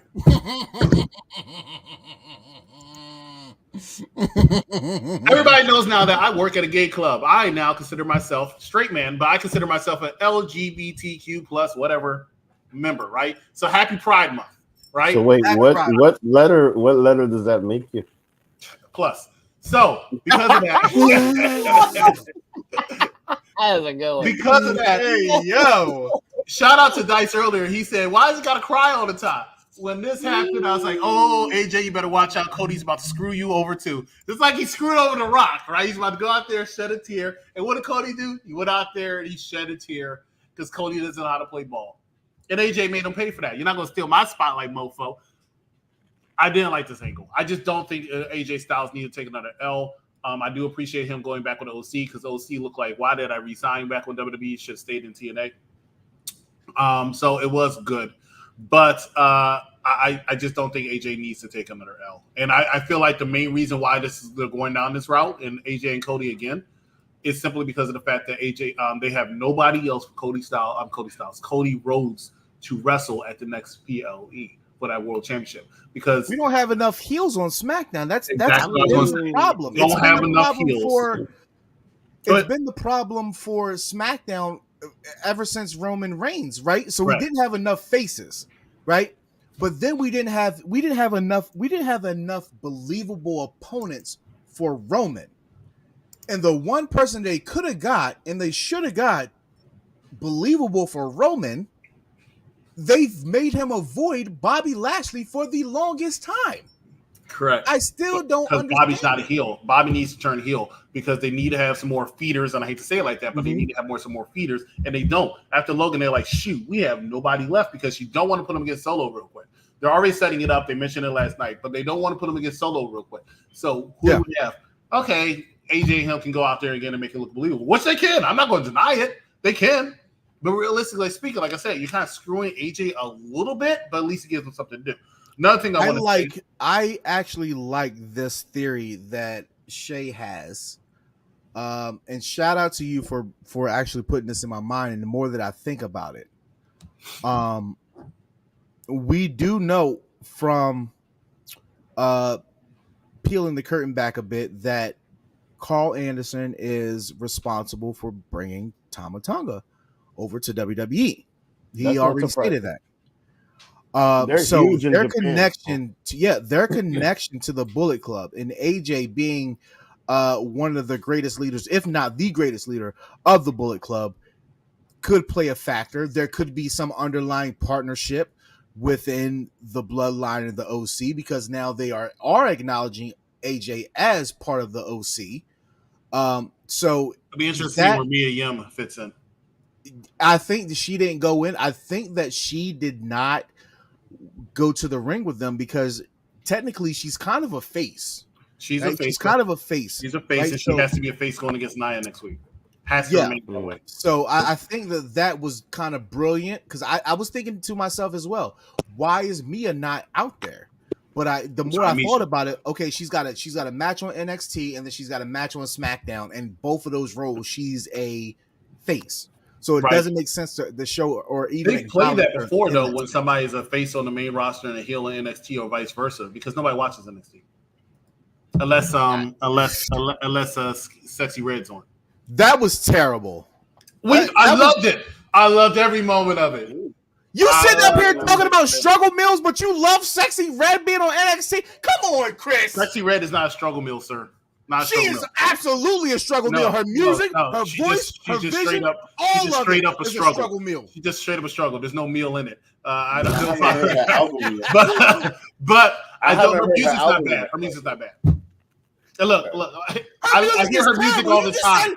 I hear her music all the time. Between her and Bad Bunny and Nicki Minaj, I hear their music all the time. I've learned to love it. I want to address this too, because I mentioned this earlier on the show as a text.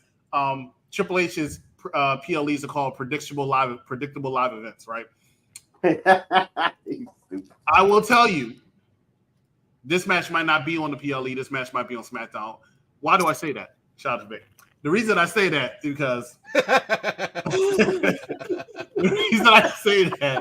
is because that on I've noticed and I mentioned this earlier with the Women's Championship, they usually do the Women's World Title in one PLE, and the next one's the WWE Women's Championship, and they keep switching it. The last PLE did not have the World Heavyweight. LA as a heel would be absolutely fine. He's done it in TNA, and he was still saying yeah, and the crowd still loved it. So he could literally take an acknowledge me type feel to his character, and they would still love him. His merchandise would still fly off the shelf. Sorry to interrupt you, but I just want to. No, that's fine. I was going to address that next. I don't feel like he's going to turn heel until he faces Logan Paul, because I feel like he's the guy that's going to take the U.S. title off of Logan Paul, and they started teasing that last night. I'll also say that I feel like the next matchup for Cody Rhodes should have been against LA Knight, but I'm not sure they feel like LA Knight. Hey, Mello, it's not hard. I also feel like LA Knight could possibly overshadow, mind blown, could possibly overshadow Cody Rhodes, because you don't want Cody Rhodes to ever come across as possibly not the fan favorite in a match, which is why him and Jay Uso had to split brands. Who was noticeably absent on Raw, but shout out to Mello. Hey, listen, LA Knight as U.S. champ is not a bad look.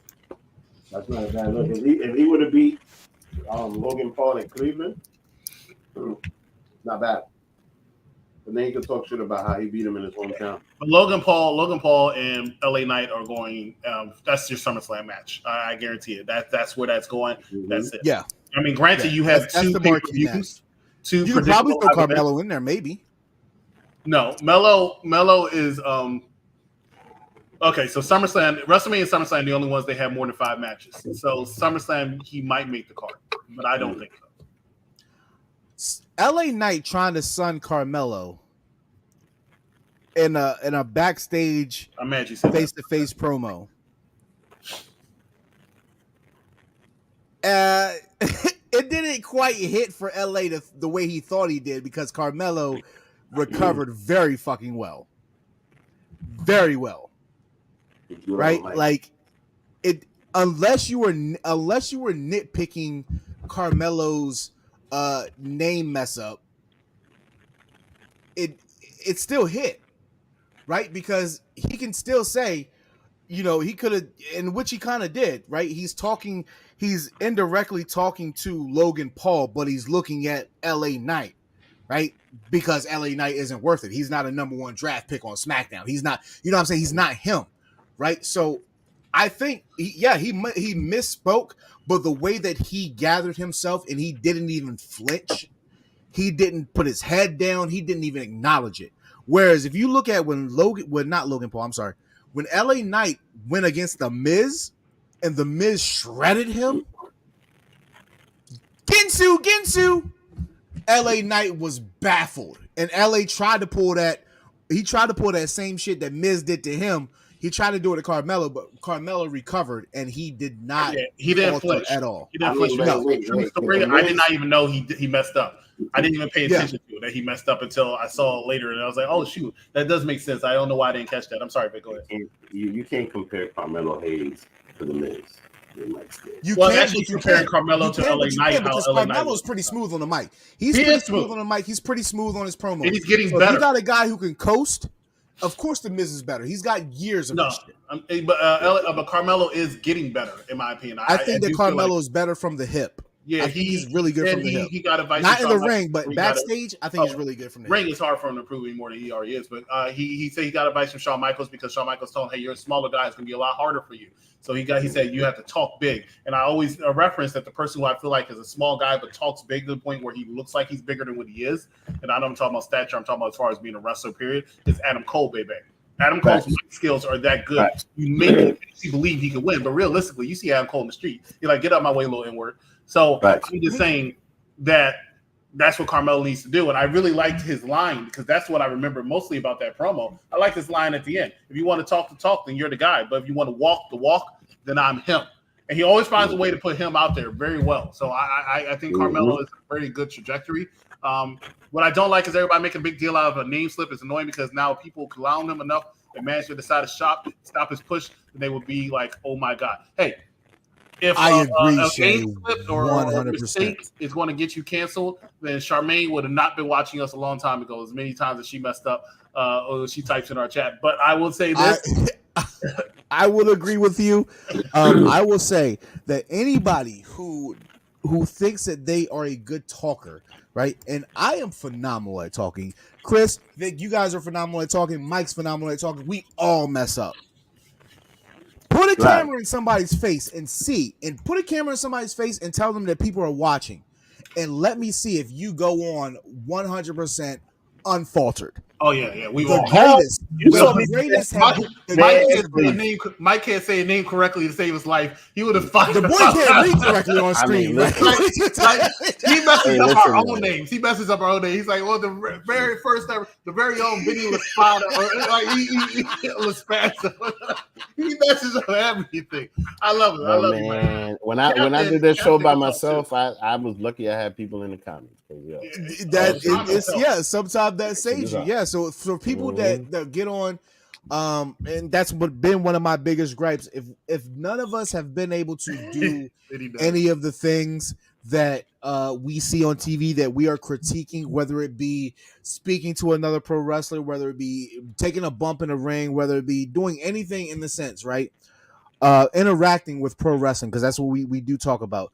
I feel like we should not be critiquing that. However, as a fan, we have the mitigated goal to have an opinion. However, your opinion has to stop if you have not taken a bump.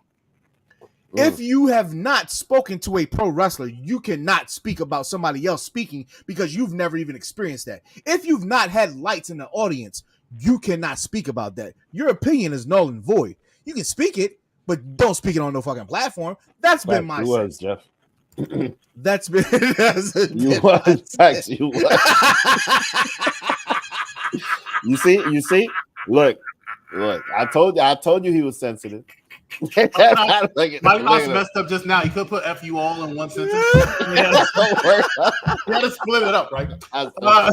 Hey, man. He's smart. In closing of this segment, right? I want to say that I know that you said that AJ doesn't need the L, whatever. I will say I don't think this is necessarily about AJ taking the L. This is AJ getting a fresh new coat of paint. Facts. This is him reuniting with the OC and them being who they were when they first came in. Nobody's gonna respect the OC. We knew who AJ was when he came. We didn't quite remember who OC was if you didn't watch New Japan. But AJ seemed to bring them in the fold, and they were able to do something as a collective. I think that's where AJ is. He's going back to his roots of his OC days, his Bullet Club days, and remembering who he is. And the fact that he said, Gallows Anderson, I wouldn't want you anywhere else here. I couldn't do this without you two here. I think that is a play on Mike, your ass.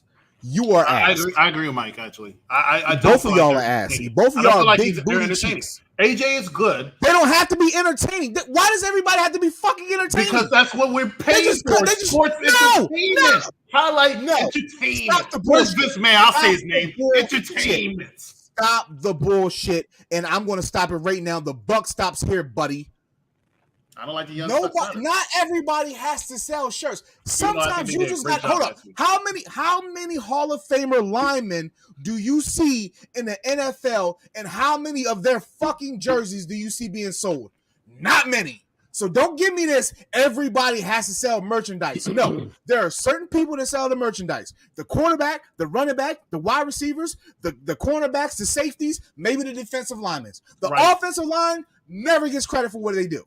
So do not tell me that they are in a business to sell shirts, because I do not give a good dog damn about a Good Brother shirt, but I do care about an OC shirt. And I guarantee you that you will see more sales on a OC shirt than you will a Good Brother shirt, and that's all that matters. Because that's what I'm saying. Styles, all because it doesn't matter who it's because of. It doesn't matter. It's a collective. It's a collective. It doesn't matter if we're going to say UPR is doing this, but we're really getting, it's mostly a show or two that's getting, or a three, or like it's still a collective, is it not? So are you going to single out the collective that has the better? No, you're going to say it's a every week.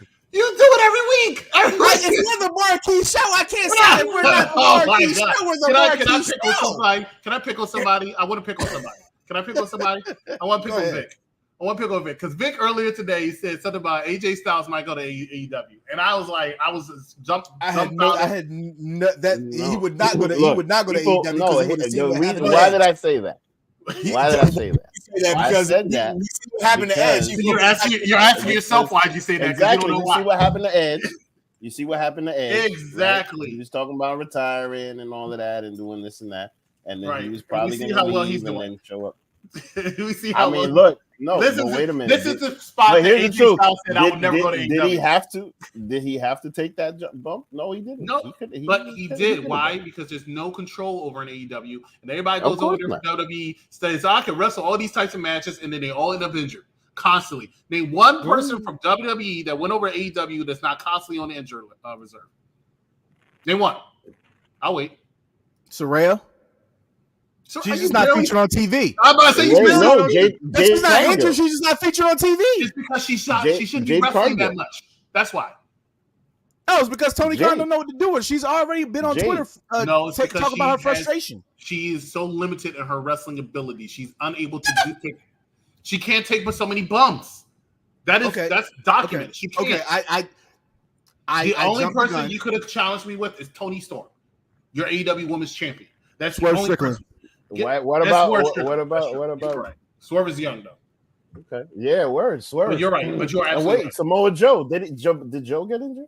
Joe, you know what? And I'll give you that too, because Joe, surprisingly not, has had a longer run of health, being healthy in AEW than he ever had in WWE. But that's wait a minute. Jack Swagger, who no longer is in WWE. He's no longer AEW. Left early. Hey, hold on. What about Big Bill? Nah, he was going. He was 2-3 years removed from WWE. He was 2-3 years removed from WWE. Nah, I can't condone it. Yeah. Look, you know what? What about Sean Spears? Who's in NXT? The chairman. What do you say? Chairman. He's in NXT, and I'll actually watch NXT this past Tuesday. Thanks to Sexy Red. Speaking of shout out to Wrestling Doll, whoever is showing up for NXT this week is going to be Mike Knox. But anyway, so. Oh God! I watched NXT and what's the chairman? The Sean Spears is on. I was like, wow, this guy still exists. Okay, what I'm getting from you, and I get the same vibes from Mike. Y'all just don't appreciate for stuff for what it is. Y'all can't just sit back and I'm watching a good wrestling program. Somebody has to sell a shirt, a coffee mug, a pair of sunglasses, some headphones, some earbuds. That's not true. A pair of socks. That's not true. No, because y'all say, oh, well, are they selling anything? I'm on them on a TV screen. Sometimes, let me ask you this. Mm-hmm. One of the greatest mid-carders in the Attitude Era, X-Pac. How many X-Pac shirts did you see in the crowd? How many times do you see X-Pac get brought back to WWE on screen and people cheer for him? A lot.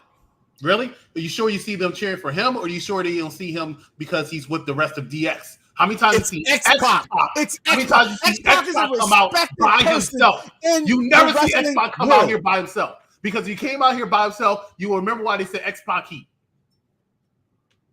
Nobody cares about. Hold on. Can I do an experiment? Can I do an experiment? X-Pac is goated. What are you talking about? X-Pac is the only Xbox music. Somebody play Xbox music in your head. This is all you're gonna hear. X-Pac all you're gonna hear. Hold on.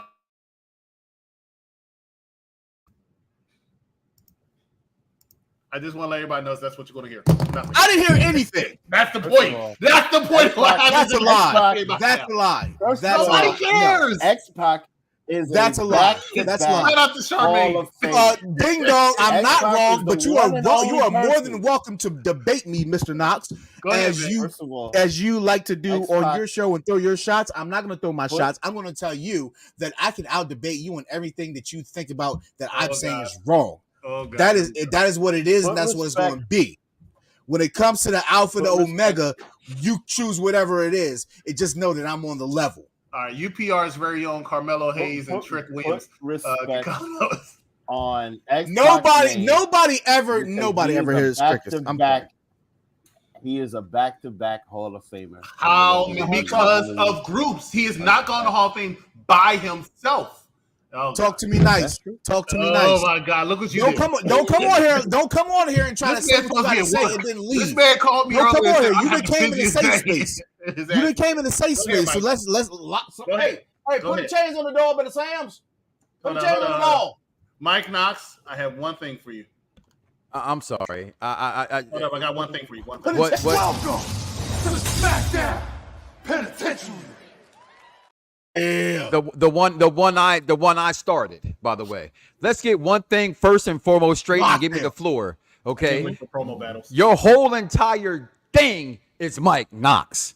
This whole entire rant is Mike Knox. You couldn't debate me if I gave you the lotion, the soap, and the rope to hang yourself with. I'm gonna let this man talk, and then I'm gonna let it. Okay. Are you done? And I'm gonna tell you why. I'm gonna get this. I can't have the floor. Are you talking? I can't have the floor. Right there. Do I got the floor? I'm gonna debunk you right now. Do I have the floor? Let's not forget. It's your show. You're right. My bad. Your show. The reason why you even invited me to be a co-host with you on your show is because I am the only one that will challenge. No, that wasn't a reason. That's a lie. Hold You made that up in your mind. You made that up in your mind. I invited you because you're my friend, and we talk wrestling, and it's dope. But that's not why. That's not why. You put that in your own head. Yeah, you put that in your own head. Okay, right? You put that in your own head. So the truth of the matter is this. The truth of the matter is this. Okay, I get you. It's your show. You got it. You're right. There you go. You walk off. You walk off because that's all you can do. Okay? For someone who talks so much shit about knowing the product, you should know. What do you mean? You say, who gives a good dog damn? The fucking companies that hire these people. What the fuck does that mean? I got a real one back here and the other one. Okay? What's your point? I built this. I built this with my money. Hard on cash. Disney Springs. Disney Springs had to put the thumb on there, had to put the other ring on there. Okay, okay. But no, and I'm sorry, Vic. I'm sorry, Vic, to invade y'all's show. Okay, I know he thinks it is his. It's a y'all collab, right? But let me just say this. I'm gonna get out of here because I'm at work. Okay. Yeah, you better. Let me just say this. Meanwhile, okay, first of all, fuck that job. Okay, fuck that job. Okay, I'm gonna say it again. Fuck that job. Now, let me just say this in all fairness. I'm still here, right? Mrs. Jones. You constantly always say the same thing about who these people. First of all, X-Pac had many a shirts that people had in the crowd because they had his one shirt was. Let me finish. Before you interrupt me again. Said DX. When he was in NWO, they had that 8-ball that had the 6 on it for 6. The people bought those shirts. If you think for one single reason, again, there's a difference between what you may like as a wrestling fan. You're supposed to like whatever it is you like. But what makes the ball goes round, what makes them checks continue to go cha-ching, cha-ching, cha-ching, is the merchandise. That's wrestling business 101. I don't give a fuck if you're AEW, ECW, PCW, MCW, ACL, TCL. It doesn't matter. It's about the money. If you cannot generate dollar bills, a company will fire you in wrestling. Doesn't matter what wrestling promotion it is. So you got to, all I'm saying is lay off on this stuff about because you don't buy merchandise as often or as nearly enough as certain people like myself may do, right? I'm not Jeff. I'm not going to say because I buy 1,000 shirts, I know more than you. That means nothing. Well, go ahead and just put it in your mouth and make sure you grab the balls too. If you're going to do it right. Okay? But just call it what it is. Whether you buy merchandise or not, that's on you. But a company, it matters. So buying merch does matter. And if you'd have kept reading my post, which you gladly ignored, I said, Bullet Club, okay. The OC ain't sell shit, and they ain't gonna sell shit in this company without AJ Styles. That's a fact. Not your whack-ass opinion, a fact. Now, since my opinion is... Nah, fuck that, I'm walking off. Yeah, that's good. Since my opinion is whack, it doesn't take away from the fact that when it's all said and done, if we're going to talk about some of the greatest tag teams that ever stepped foot in a wrestling ring, the Good Brothers are going to be there. The Gorillas of Destiny, it doesn't matter. It doesn't matter. Like 50. They're regarded though. If they are 50. No one's putting them over the British Bulldogs. No one's putting them over the Midnight Express. No one's putting them over the fucking Fantastic. The British Bulldogs. Yes, the British Bulldogs. Okay. Davey Boy Smith and Dynamite Kid is on many of wrestling fans' top 20 lists, let alone top 50. No one's putting the OC on the top 50 wrestling tag team list, bro. No one. Go my soliloquy. Please know, we are all family. We are all family. Ain't these old niggas got to be surpassed? Period. What does that do anything? Down the totem pole. We can put up new people. I'm talking about this current tag team. It's not about some of them old tag teams. You keep running that old ass line all you want to, like missionary position all night. If your ass can't do froggy style or double whip dragon, you just in the pan. Okay? Yeah, this ain't about the OC. This is about what the OC represents. No one's checking for an OC match, bro. No one. They don't want a match no more. Okay, and tell me the greatest British Bulldogs match, because I've never heard. Okay, then for someone who's supposed to be a historian, clearly you have WWE Network, you have the Peacock. Go watch any match against the British Bulldogs. Against the British Bulldogs. Again, huh? I'm asking you. And I'm answering to you. The British Bulldogs, the British Bulldogs versus the Hart Foundation, Madison Square Garden. The British Bulldogs versus the Hart Foundation again inside the Spectrum in Philadelphia. Okay, the British Bulldogs versus the Killer Bees. The list can go on and on. There would be no Steiner Brothers or half the tag teams that have evolved in that kind of level without the British Bulldogs. You're telling me there's no Steiner Brothers without the British Bulldogs? I'm talking about the style of wrestling. If you stop trying to slice it and be intelligent to the what I'm talking about, you will hear the words coming out of my mouth. Okay? It's very simple. It's simplistic. It's almost euphoric. You're not going to tell me that the British Bulldogs invented a style that the Steiner Brothers inherited. I'm talking about, yes, I'm telling you that their style of wrestling was welcomed. Before them, it wasn't welcomed. And then the Steiner Brothers came in as great. Listen, before your boy Big Papa Pump became Big Papa Pump, he wasn't shit compared to the Dogface Gremlin. That's why his brother had a job first. You're not going to tell me that we're talking about match and technical wrestling. You're going with opinions. I'm not talking about the British Bulldog. Your opinion, which no one gives a fuck about. We're talking about anybody says the British Bulldog is one of the greatest technical and mat wrestlers ever. I've never heard you say it. I've never heard EC say it. I've never heard anybody who says anything good about the top. That's because you have little ears. Because you've heard me say it before. I've never heard you talk about the British Bulldog. I've said it plenty of times. I've said it plenty of times. I've said it plenty of times. Crack your top 5. I've said it plenty of times, and they're one of my personal favorite top 5, but that has something to do with it. I'm talking about from what you're. I mentioned them, and that's the only one you want to keep harping on. You can do that. You keep saying, "Oh, the old people got to go out first." No one's talking about that, and you're right to an extent. You are absolutely right. The OC ain't one of them. Oh, but some of them. The OC ain't one of them, though, bro. That's a personal favorite from yours, which you're having an emotional attachment because that's your guy.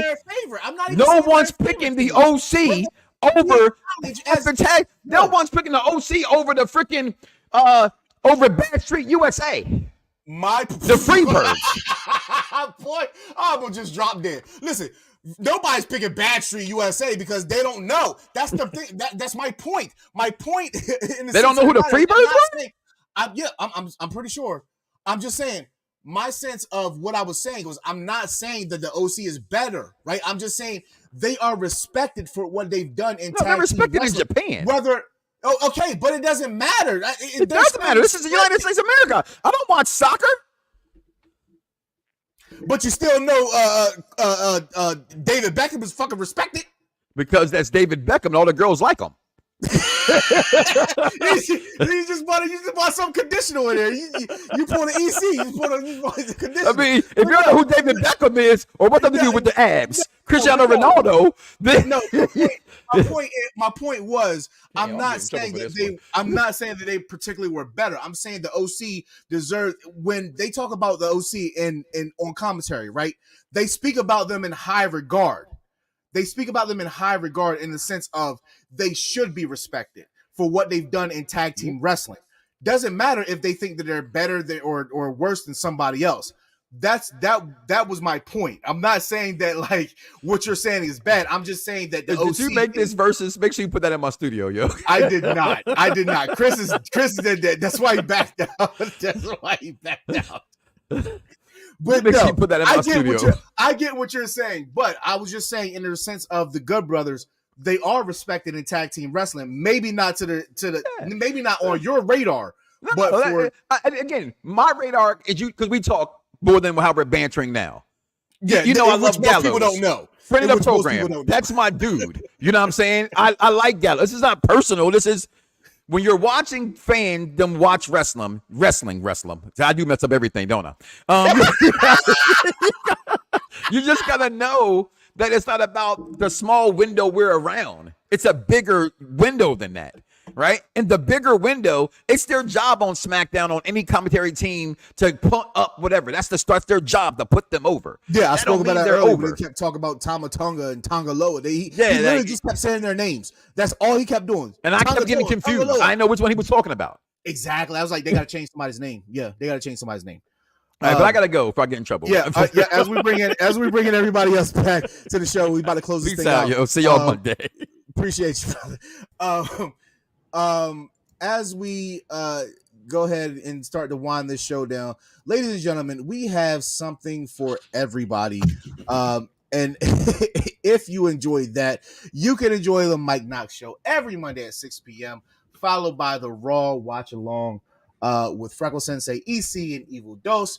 And then Tuesday, you will have NXT with the Wrestling Doll in her Rolodex, in her pink book of co-host hoes that she will choose from, and it sounds like this week it is Mike Knox. And then Wednesdays, White Boy Wasted Wednesdays. Thursdays, top 5 and specials. We're still looking to do top 5 of AEW champions, greatest champions of all time in their history. That is the world, the trios, the tag, the women, the TBS, the TNT.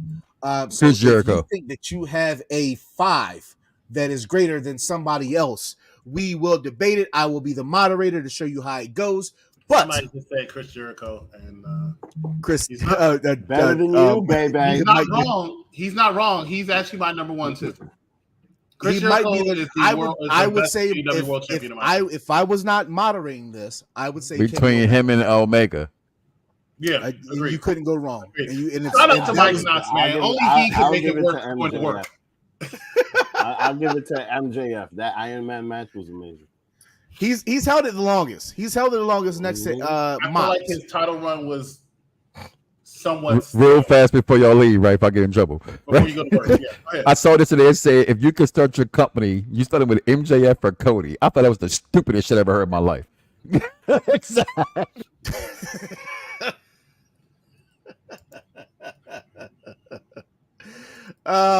Steve, how good did Nia look last night? She is the best queen of ring of all time. What dice? What's wrong? They look at her. Listen, I'm on the Nia train. I'm on the Nia train. She would not. I don't know, man. I met her back then. She would be the ex Mrs. Harris right now. I think that everybody's the ex Mrs. Harris. I think they screwed up to Selena Vegas's run. She got injured. Oh yeah, that's right. Okay.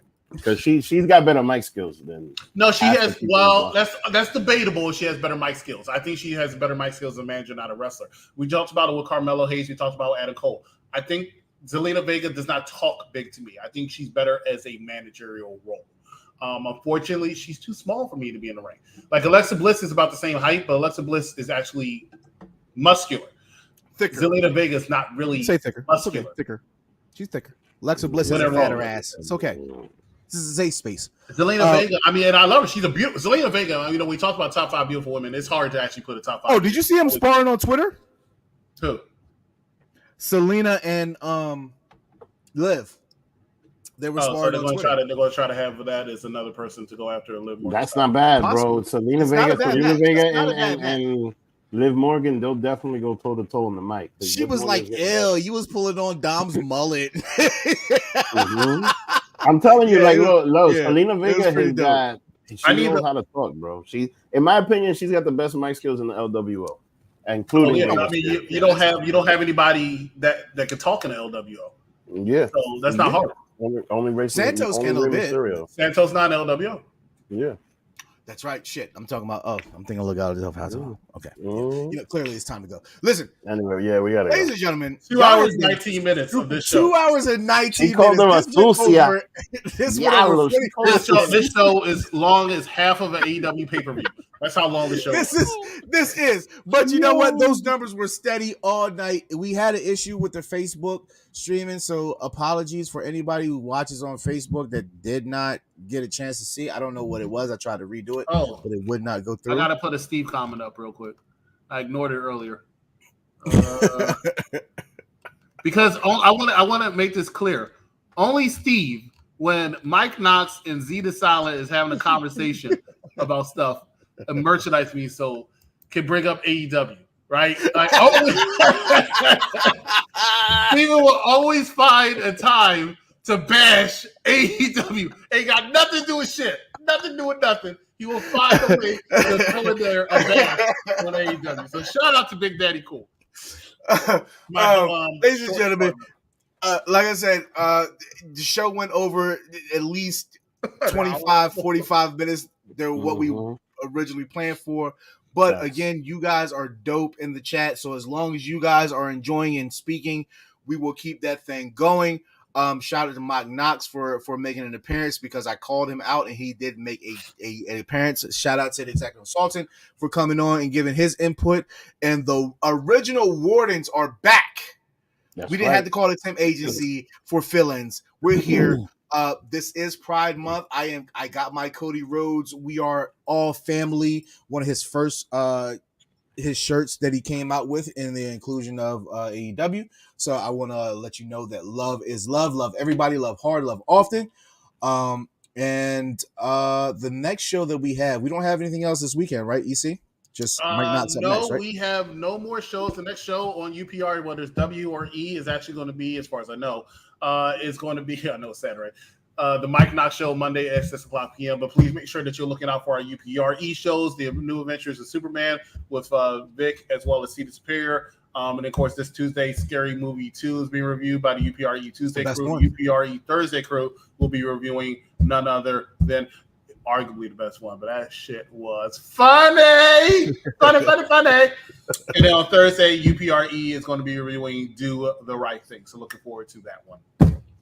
Yes, and also please make sure you pay attention to YouTube and all our social media as Steve, Big Daddy Cool, and myself do a couple episodes of UPR Shorts, which is a lot of fun. Nice. A lot of fun to do. Go ahead and check that out. Steve is out of control.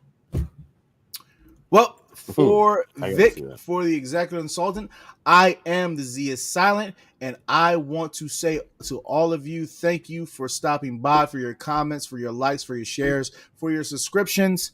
We are moving up the YouTube ranks, so thank you all. And as always on Saturday, what we like to say, welcome to the Smackdown Penitentiary.